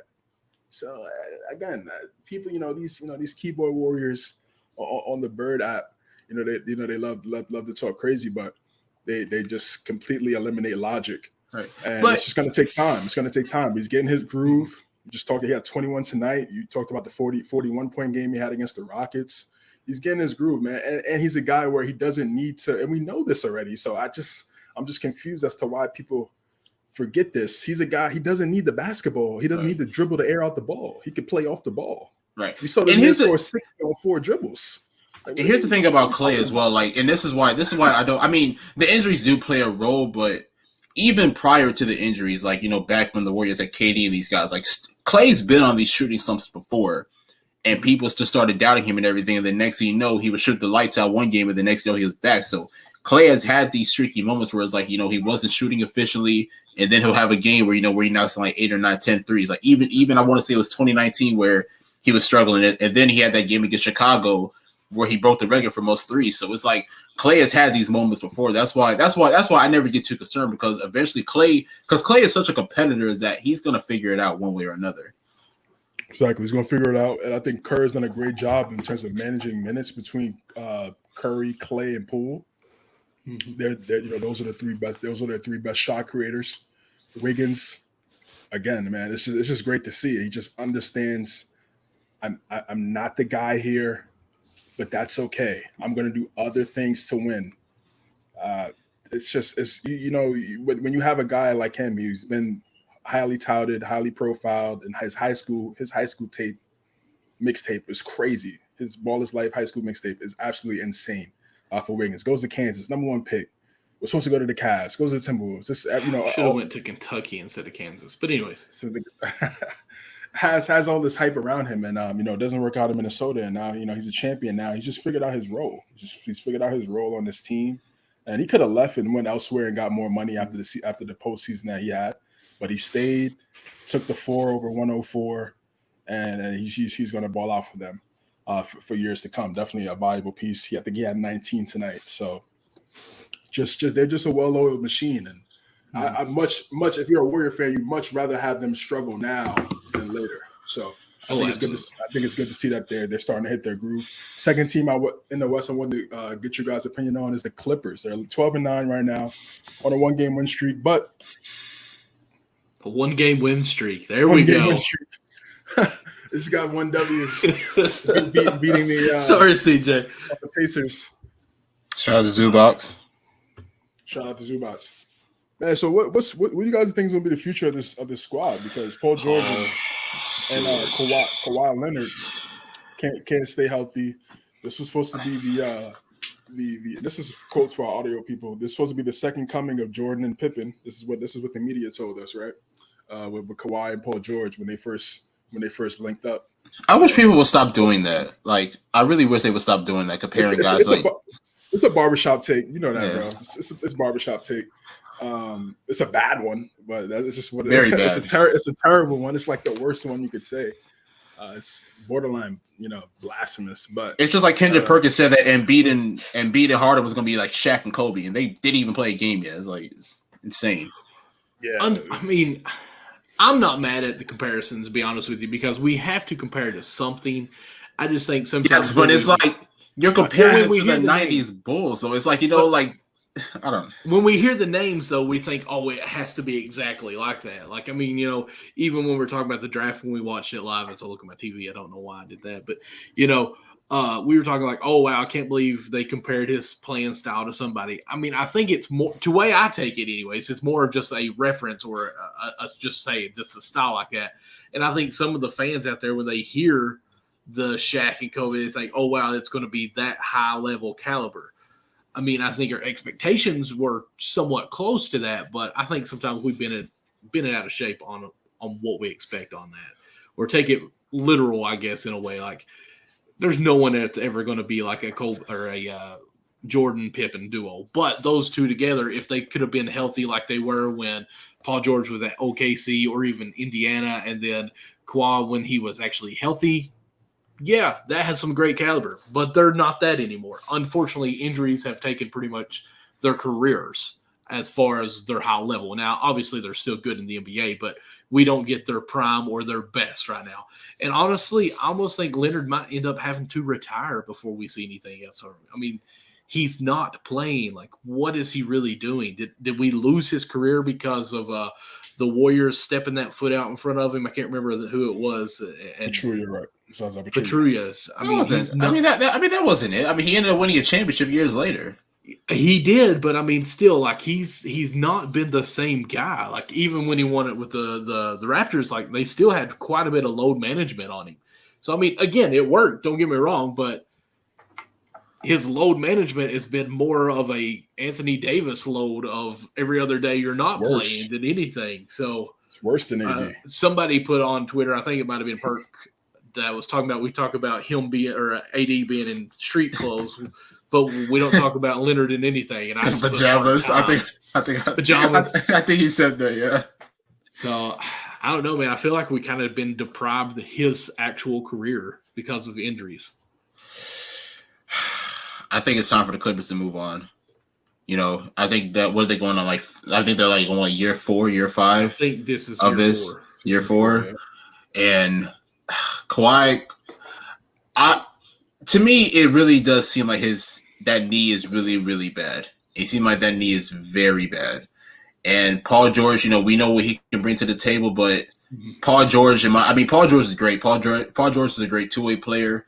He's an all-star, but I just don't think that he can be your number one option to at least be a championship contender. That's just my opinion. I know people may think otherwise, but in my opinion, it was a formula. It was an experiment. It was an experiment that didn't really turn out the way that it should have. They blew that 3-1 lead to Denver. Obviously, Kawhi did go down in that Utah series, and a lot of people will say that if he was healthy, they probably would have beat Phoenix and went to the finals. I actually agree with that. I will say I agree with that, but it just doesn't seem like it's really working out, honestly. And like I mentioned before, I don't know how serious Kawhi's injury is, but I think if you do move on, I mean, the Clippers still have a pretty solid team even without them. Reggie Jackson, Terrence Mann, John Wall has been a great player for the second unit. If he's a Chamberlain, he went off today. I'll give it to him. Zubac went off today. Even Zubac, and the rest of these guys, Luke Kennard and these guys. So the Clippers still have a pretty decent roster even without them. So even with those two out, I still feel like they're a playing caliber team, especially with having Ty Lue on the sidelines. Did you say play-in caliber? Yeah, play in. Okay. Yeah, playing caliber team without Kawhi and Paul George being on the floor. Oh, without Paul George too. Okay. Oh, okay. Yeah. Without both of them. Obviously with Paul George they are playoff, but without those two, I'll say play-in. Especially like the guys that I mentioned, and then on top of that you have Ty Lue on the sidelines. So I think it's just time to move on. Honestly, I mean, they tried it, and even I'll say this, the first year I said that the Clippers were better than the Lakers in the 2019-2020 season. Obviously, we see it now. The Lakers ended up winning that title, and the Clippers haven't really done much. So I think it's just time to move on. Valid points. The thing for me is it's just so tough because Ballmer is just invested. He's put all his chips in front of the table, in the middle of the table for these guys, and just look at the moves they've made to build around both of these guys. So to hit a reset button right now. I think right now, maybe this year would be a little too premature. They're about to move into that new arena in Inglewood, so you want to have some fans be excited for that. You can't just have a new arena and you trade Kawhi and Paul George. Nobody's. But the thing is that the thing is Kawhi even going to be available? Like like we mentioned, he's been in and out of the lineup for a long period of time. So it's like. And that's my thing, though. Like, do we feel like, it's really more so hurting the Clippers or really helping with him being out? That's a good question. Obviously, hurt. I would just say hurt because we want to see him play, and they paid him all this money for him to be out there. So, I think that surgery was a botched surgery. That ACL surgery that he had last year, I think it was botched. It was just an unsuccessful surgery, and because of that, he hasn't been able to play he missed the whole year last year. He still can't play this year, so that just tells me that something went wrong during that process. There's no trade clause. Yes, no trade clause. Shout out to Aaron. Shout out to Aaron. Just kind of looking here. I mean. Nick Batum, Robert Covington. I mean, the Clippers still have a decent roster even without those two guys. So that's why I consider them a play-in, because a lot of these guys they can at least lead you to a few wins, like Reggie Jackson can, even like guys like Terrence Mann as well. So that Kawhi and Paul George are there until 2025. At least 24. Yeah, 24, 25. They have a player option. They got a player option, right? So they're going to pick that up because it's $51 million for the next year. So for both of those guys, you're not turning that down. You're not making that much. You're not going to make $51 million in 2025, 26. And both of those guys will be 34, 35 years old with all the injury history that we were just talking about. So they're picking that up either way it goes. Yes, sir. So, I will report for duty. You're right. For $51 million. Exactly. So I think they're just going to keep it going. They're going to keep this roster good. It's not like it's not a bad team. They have a good team, and looks like some of the other key guys they have are locked up for a couple years as well. Kennard, Morris, Powell. So I'm assuming this 24-25 is the player option. So this year, at the end of 24, they will pick up the $48 million. Is that the way you all read it? Right. Yeah. Exactly. Yeah. Exactly. Yeah. Okay. Yeah. Yeah, that's I don't. I'm not turning that bread down. Yeah, and I don't think you're going to be able to trade Kawhi or Leonard. I say his name's so weird; it sounds so weird when I say it. So I'll just go with Leonard. I don't think you could trade him because of his injuries. There's no. I'm stuttering here. Like, I don't know who would even consider as great as he is. Yeah, no, I'm not giving up 4 or 5 first-round picks for a guy that's glass. I can't do that, bro. Especially when you got Gobert, who goes for 5 first rounds. Like Leonard's ceiling, as we say. Like if you he's didn't even healthy, have to mention Gobert. Well, I'm just saying, CJ said 5 first rounds. Like, surely to goodness, Leonard would be more valuable than Gobert, even though he is glass.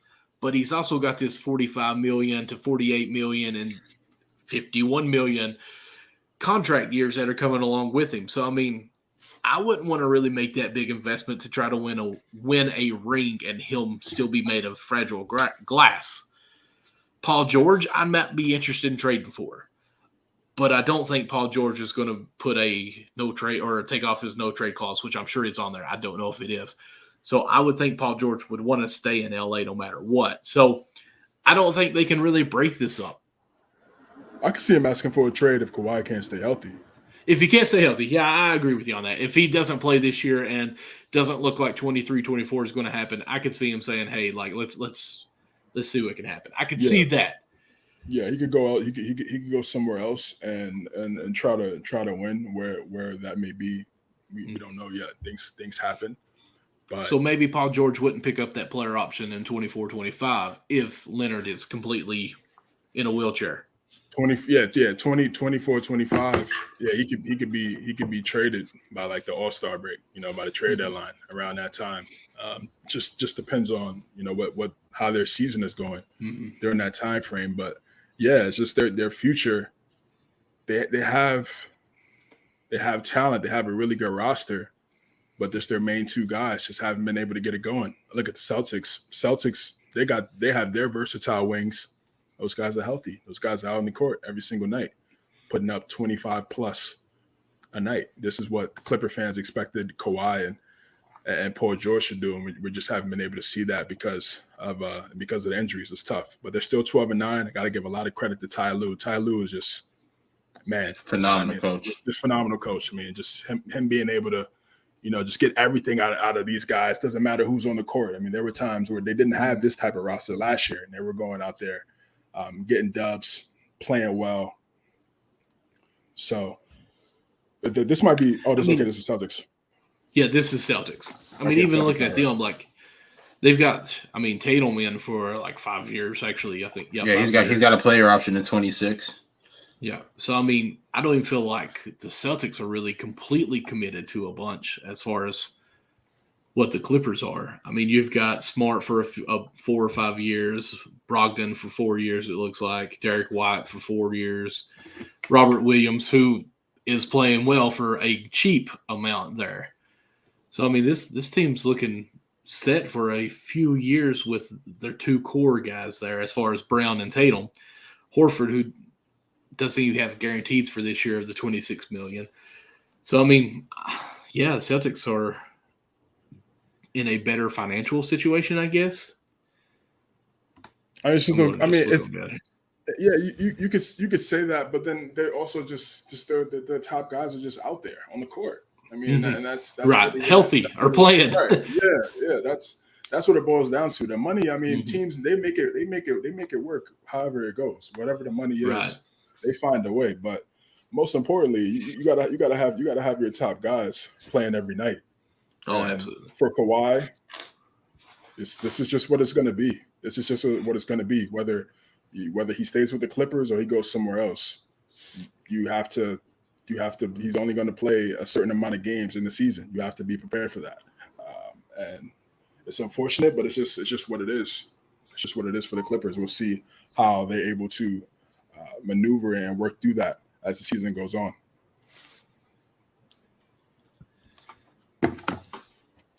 Clips. Anything else as far as any other teams you want to talk about? Yeah, I wanted to just talk a little bit about some of the games that happened last night and tonight. We don't got to go into too much detail, but just going over the course of the league, just going over what's going on coast to coast around the NBA. just gonna throw the share screen up for you guys.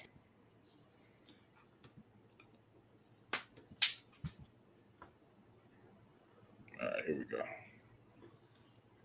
You said games from yesterday, and then we're going to look at some games in the future. Yeah. Some games from yesterday and today. Yeah. That's it. Yeah. Just Okay. Quick little, recap. Recap. Gotcha. Throw the share Sounds screen. good. Ooh, if we're gonna talk about let's talk about a Friday night game because I want to hear y'all's take on it. So Friday night, the Houston Rockets hosted the Atlanta Hawks. Atlanta, I believe, had a 16-point lead. I think like late in the third quarter, they blew the lead, ended up losing the game. The thing is, Trae Young had 44, I believe.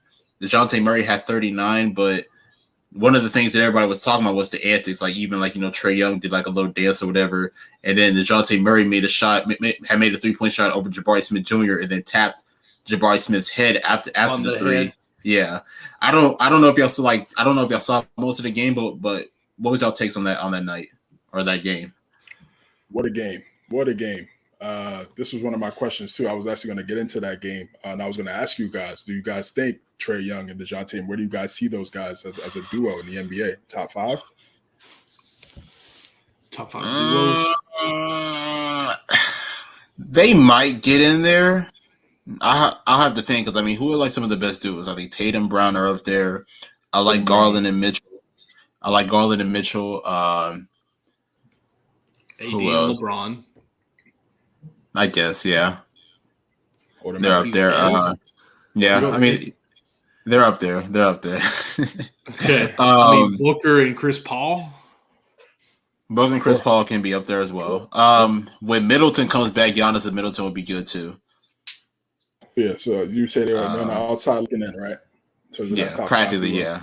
Let me ask you guys this: Zion Luka and whoever you want to say from the. Oh yeah, Luka and the other 14. Yeah, just whoever. Yeah, just whoever. Let me ask you guys this: Zion and Bi, or Trae and DeJounte? Well, you know what my answer would be on this. Let me not say. Go ahead, Michael. I take Zion and anyone. I don't even know if I'd almost consider CJ over Bi, but that's me. Wow. I'm biased on that. I just like CJ. I've always liked following his career, so that's completely it. Okay. So, yeah, I would definitely take Zion and Bi if Zion is completely healthy and 10 pounds lighter. Just 10.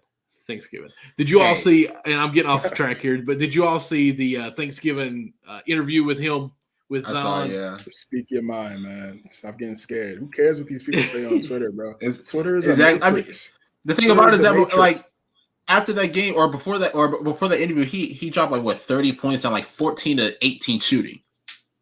Oh wow! Playing phenomenal basketball. Mm-hmm. Insane. He's been going crazy. Look, after a game like that, going crazy. Make yourself 5 or 6 plates just because of that game. You deserve it. He had that before the game. Didn't you know?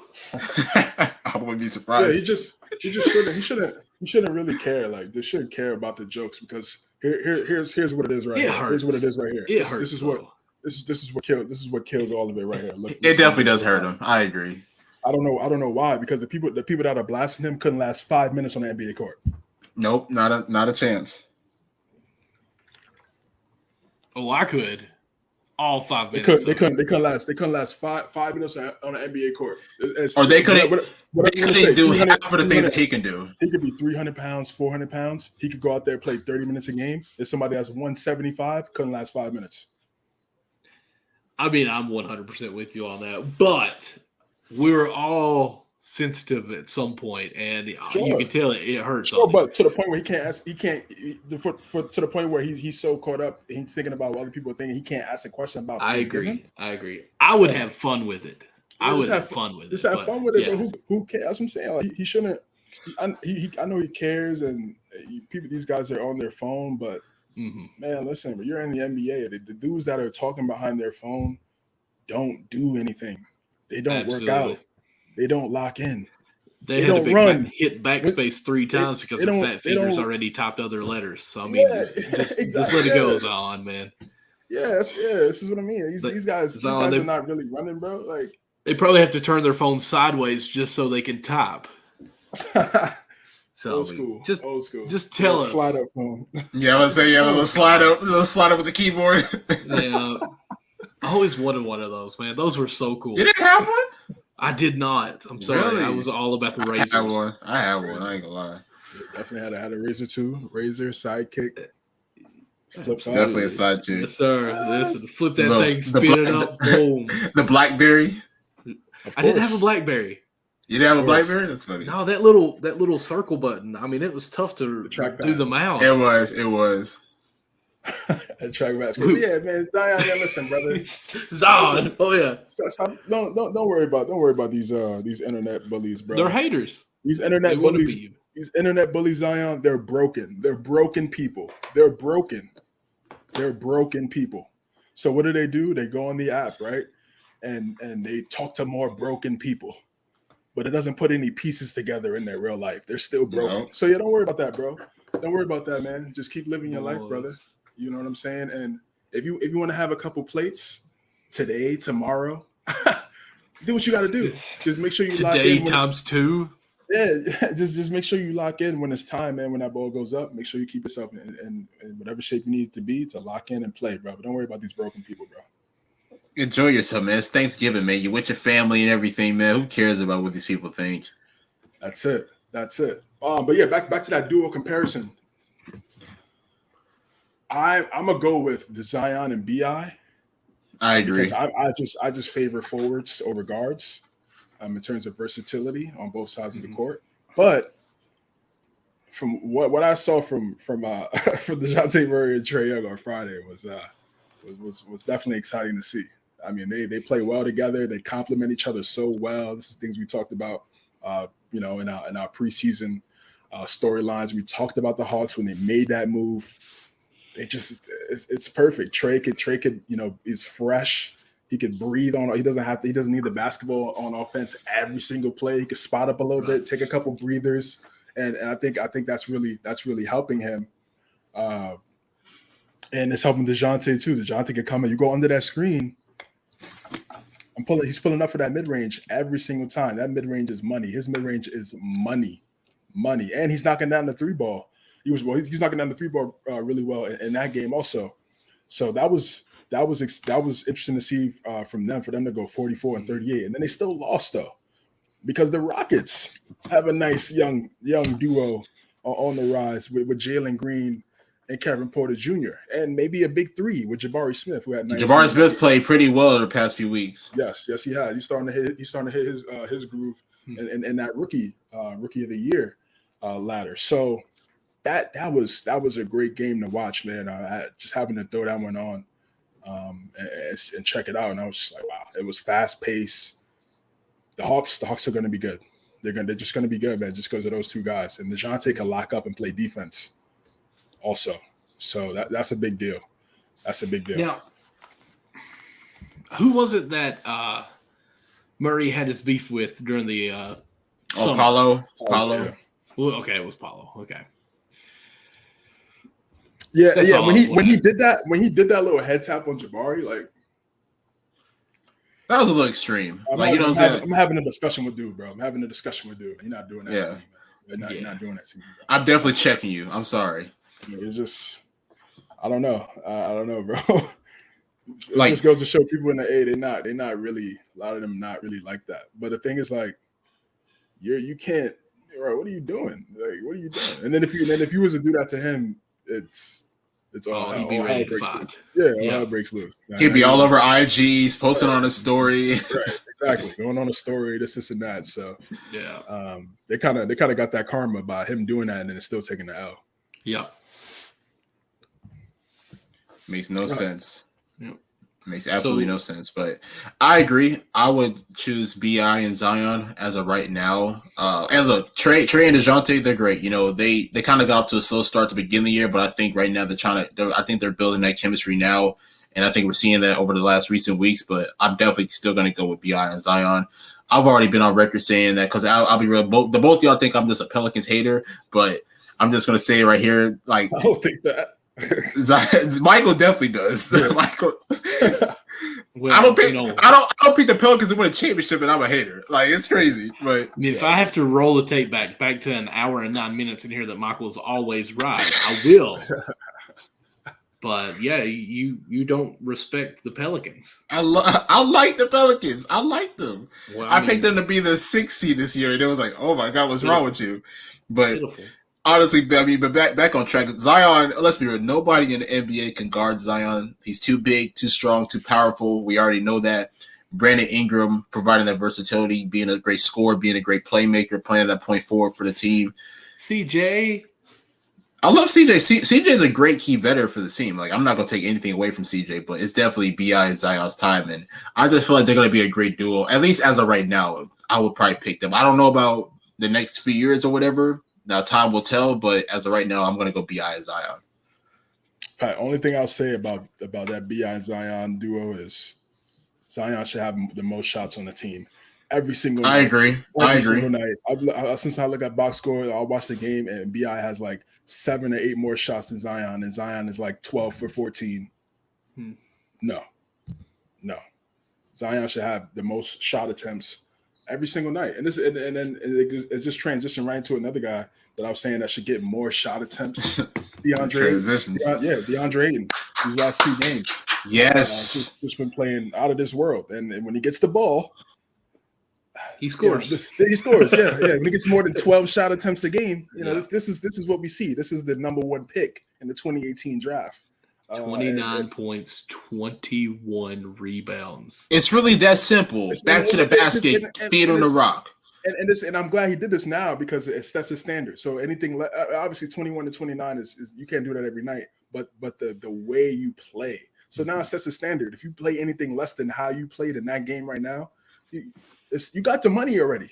What else motivates you? You got the bread already.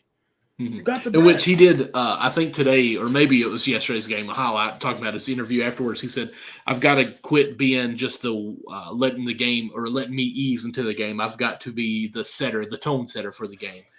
Well, welcome to the NBA. You know what? Self-awareness. So that's a good comment from him. I'm glad he's saying that.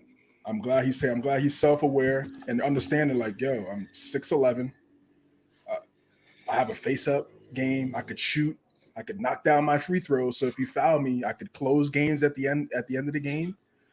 Absolutely. I could space the floor. I could rebound. Yeah, am I Anthony Davis rim protection? No.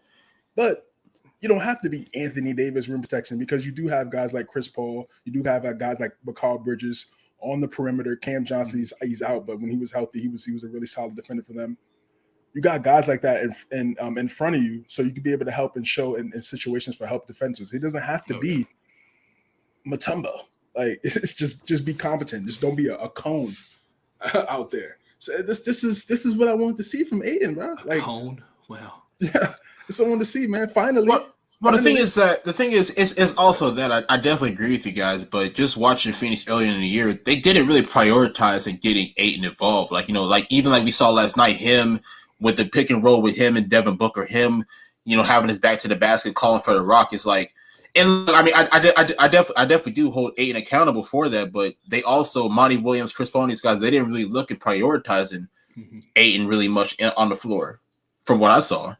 That's stupid, bro. Because one, he's your number 1 pick. He's the number 1 pick. He got drafted higher than Chris Paul and Booker, respectively. That's okay. So respectively, that's right. Yeah, so he should be their focal point. And I felt like even when Chris Paul came and got there to Phoenix, I always said Booker and Ayton should be the duo.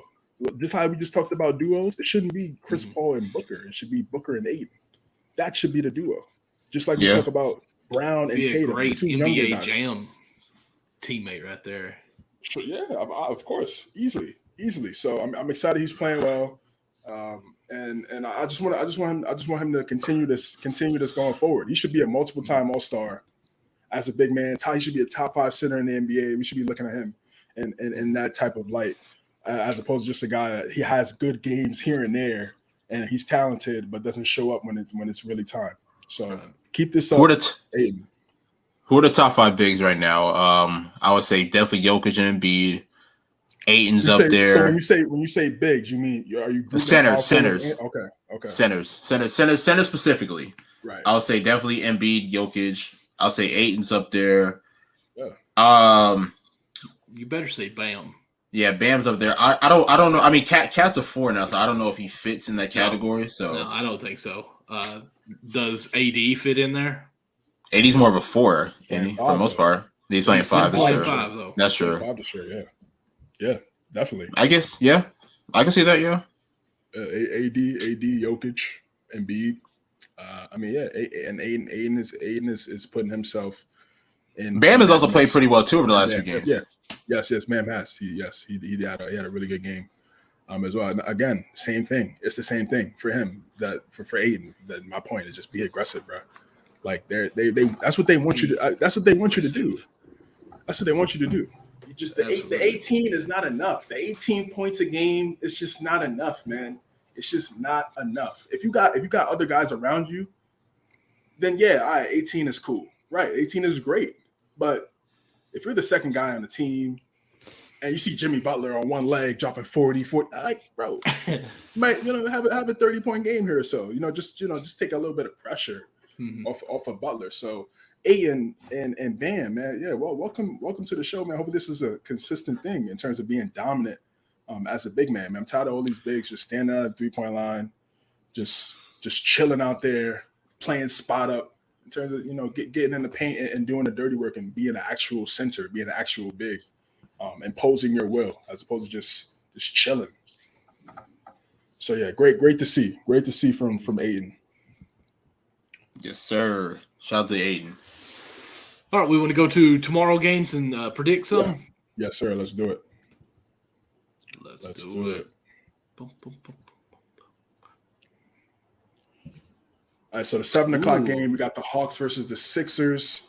The Sixers, they don't have Harden, they don't have Maxey.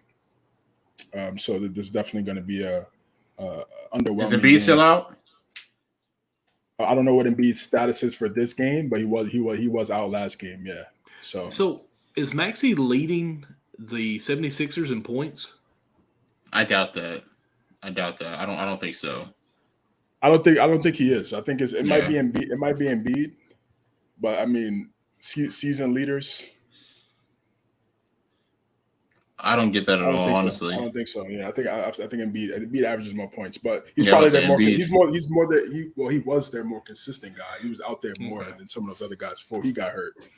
So that's maybe what they're going off. So we're all going Hawks, right? Yeah, I'm going with the Hawks.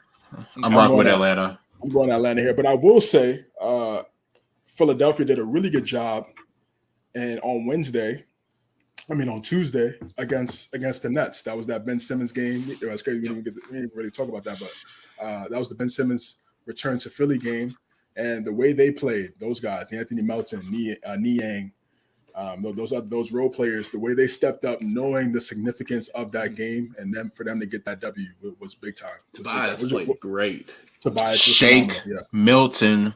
I've been saying it. Give him a bigger role, Doc Rivers. I don't understand it. I understand that he's not a great defensive player, but offensively he can get you buckets. And the Sixers, as a second unit, at least coming into this year, really did not look that well because they haven't even played Matisse Thybulle. It's crazy. Can't shoot. Got to be able to space the floor. If you're not a number one guy or like a top 3 guy on the team, Tobias. This is a key time for Tobias to show his value. Yep. This is perfect time. It is. 3 guys. It is. 3 out of the 4 guys are out. So, impose your will. Lock in. You're 6'8", out. 6'8", 6'9", swing guy. They need him to play well. They're paying him a lot of money. He needs to go out and produce. But I still got to land in this game. Then we got Minnesota versus the Wizards. Both teams are 10-10. Minnesota coming off an L to the Warriors today. I think the Wizards are coming off an L to the Heat. So 2 teams looking to get a W. Who we got? I'm going with the Wizards. I think they're gonna have a strong game. I think Bill's gonna have a strong game. I agree. I'm going with Wizards. With the Wizards, I am also going with DC. Hey, look at us, man. We better make an IG on this right here. Let's do it. Hornets and the Celtics. Hornets, right? I mean, come on, guys. What is the status on LaMelo? Because he came back for a few games and now he's out again. I don't know. Yeah, I don't know what the status is with him. Oh, he got hurt again? He got hurt again. Yeah. I think in the second game back, he played against Miami. He was. I watched that one. Yeah, that was first game back, so it was a struggle. But then he had another game where he played well, and then he got hurt. So it's tough. I don't want to say it's a good thing, but just looking at their team, it was a good thing. Yeah. So we're going Celtics here. Stay 100%. Stay 100%, man. Stay healthy. Yeah, we're going to Boston. That way you can definitely Boston. Victor. Yeah, that would be amazing if they somehow get Victor. Then we got Orlando and Brooklyn. Even though Orlando's record is 5-15, they just got too many guys. Yeah, they just got too many guys you can't sleep on, man. Oh yeah, definitely. And Brooklyn's still very inconsistent with me, so this might be a toss. Although Ben's playing good now. Ben is playing a lot better. I'll give it to him. He's definitely being more assertive. And Kyrie's back as well. Vocally being aggressive. Did y'all see the article out on one of them? I can't remember what social media, but he was telling Kevin Durant, like Durant said that he was telling me to slam it when I passed up on a dunk. He told me to dunk that ball. So yes, he's getting more competitive. So that's nice. Yes, being more vocal, bro, and having him play center now, so he has to be vocal. Center should be the most vocal person on the team, especially because you see everything. Mm-hmm. Yes, so who we picking, Magic or Nets? I'm taking Brooklyn. I'm taking Brooklyn here. I'm taking the Nets as well. I'm gonna go Magic. Give me that upset. All right. Bo cooking up KD. I can't. That's right. That'd be crazy. Ball balling. I want to see that ISO. Yeah. I got to see that one time. Bo on KD, I got to see it, and vice versa. That'd be crazy. Got it. Give me that ISO. That just sounded so weird. So we got Raptors and Cavaliers. What we got? Who do we have? I'm rocking with the Cavs. Let's go Cavs. I'm gonna go Raptors. Raptors been playing good here recently. They have, and the Cavs did go into like a little slump, but I'm gonna still go with Cleveland. And OG's been playing pretty good here recently too. Yes. So great. I would say this one's a toss up, to be honest with you, but I'm going to pick Cavs because I'm into the Cavs this year. Okay. All right, I got the Raptors. Then we got OKC and the Pelicans going to New Orleans. Exciting game. New Orleans as well. That's going to be good. Nick, who are you picking? Just to be clear, I'm rocking with the Pelicans in this matchup. It's going to be a close one, but surprisingly, I'm rocking with the Pelicans. Okay. Rockets and the Nuggets. Another exciting game. I could easily see that one going down to the wire. But I think the Nuggets pull away. I will go with the Nuggets. Oh no, sorry, not the Nuggets, the Rockets. I'm going to go with the Rockets. Okay. I was going to say Rockets, so now I don't want to, but I'm going to say Rockets too. Who you got, CJ?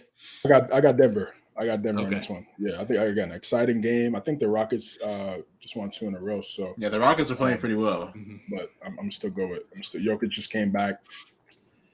They're number 2 in the West for a reason. Exactly. Bulls and the Jazz. 2 teams trending in different directions. Who you got? I haven't watched a lick of Chicago this year. I'm not gonna lie. I haven't watched a lick of them. I'm going to go Jazz. Like you said earlier in the show, they've lost a few. I think they turned around. This is the game that you try to win to turn it around. I'm going Utah as well. I'm going to go Chicago. I think the Bulls, they need to start putting some wins together, man. They need to start getting some dubs. We know stinks. Yeah. They're not. They're just they're slightly above average. They're a slightly above average team. So that's why their record is what it is. But I think Chicago gets the dub. Suns and the Kings. That's hard for me to pick. This is going to be a good, really good, exciting game. I can't wait for this one, man. I'm gonna go Sacramento. I am too. I'm going with Sacramento. Sorry, Michael. It's fine because honestly, I was looking up on Bleacher Report. It has Sacramento as a negative or under 1 to win. So Chris Paul's going to be out and Cam Johnson are both out. So I'm actually fine with going with the Kings on this. Yes, sir. Yes, sir. I can't wait to see that one. And in the last game of the night, the Pacers, Mathurin, Miles Turner, Halliburton travel to the Crypto.com arena to see LeBron, AD, and Westbrook. Pacers. You got the Pacers, okay. Pacers. I said it earlier. Got to stick with it. Halliburton averaging almost 20 and 11. Insane. That's nuts. Insane. I'll rock with the Lakers this one. What a loser. God. I mean, but look, that Miles Turner AD matchup is gonna be nice. Yeah, it's gonna be nice. AD brother. Zubac just had 30 and 29. Now I know the Pacers are gonna come out tomorrow and play with more pride and more effort in that paint because it was looking sweet as hell today. But I still think AD should come out and is gonna have a dominant big time game. I got the Lakers in this. LeBron, AD together on their home floor. They got to get this W. They need this. I mean, you can't lose this game, bro. I know the Pacers. How many you think got to win this game. Hield? How many is he scoring? And is this a audition? Yes, there we go. Audition. Yeah. I don't know. He's kind of hit or miss. He's hit or miss. There's games where he goes crazy, and then there's other games like, oh yeah, he played today. But he played today. He could show out because the talks. Miles Turner could also do the same. Yep. So I definitely, that's why I see it being a much more exciting game. I could see a 20 point game from him. But all in all, I got LA. All right. We'll see what we do tomorrow. Sure. Got to shrink my screen down so I can see what's going on. All right. So with that, honestly, we're almost to 2 hours. My camera hasn't died, so I haven't had to switch it yet. I said we call it a night. What do y'all say? Sounds good. Let's do it, man. I haven't had dinner yet, so I'm fine with it. Good Lord, it's 11:30. It is. Yes. So, Nick, where can our followers find you at? First and foremost, follow us at CalBucketUSN. We are available on all platforms, podcast-wise. Give us 5-star reviews. I think we are deserving of that. We have a really great show here. Follow me on Twitter at NickAndreATR. Follow me on Instagram at _NickAndreATR. Definitely, we're definitely going to get more active on the Instagram, so definitely check us out there. Also, follow us on Instagram as well at Count the Bucket, I believe. I think it is. I think it is, yeah. Right. Count the Bucket. Count the Bucket _. underscore. Oh, Count the Bucket _ Yeah, definitely check us out there. As far as for the website, got an article dropping Tuesday. Be on the lookout for that. We're definitely going to share it. We're going to repost it. So, yes, definitely be on the lookout for that. But that's about it. Count the Bucket _ on IG. Make sure you guys go follow us. I'm going to start putting out some more content for you guys in the NBA. Count the Bucket _ on Instagram, man. Give us a follow. Let us know. Give us a follow. Give us a comment on that MVP ladder post that we just put up, man. Comment. Let us know your thoughts on that. And everything else that's going on in the NBA. Linktree /CJames9. Find everything that I'm working on. Last but not least, Count the Bucket _ on IG. Show some love. Absolutely. Thank you guys for tuning in, man. As for me, honestly, just go to Count the Bucket USN on Twitter, Count the Bucket _ on IG. And of course, we actually have a TikTok as well. I think it's Count the Bucket, but we don't really do too much on TikTok, but it's there. Yeah, so if you find and follow us on those, all of our handles are on those bio. So check it out. You can find me on something with that as well. So appreciate you guys. Of course, we have a YouTube channel too, where we kind of chop up the videos of what we do on our live stream with Underapp Sports Network. So be checking in with that, subscribe, and all that whole 9 yards. Of course, thank you all who's listened this far in the podcast when it gets posted. And guys, as always, until we meet again, count a bucket while you're playing the game. All right, y'all have a good night. Guys, have a good night. See you guys next week. Deuces. Uh-oh. I'm slacking. I should have said have a good night when I get this right here ready.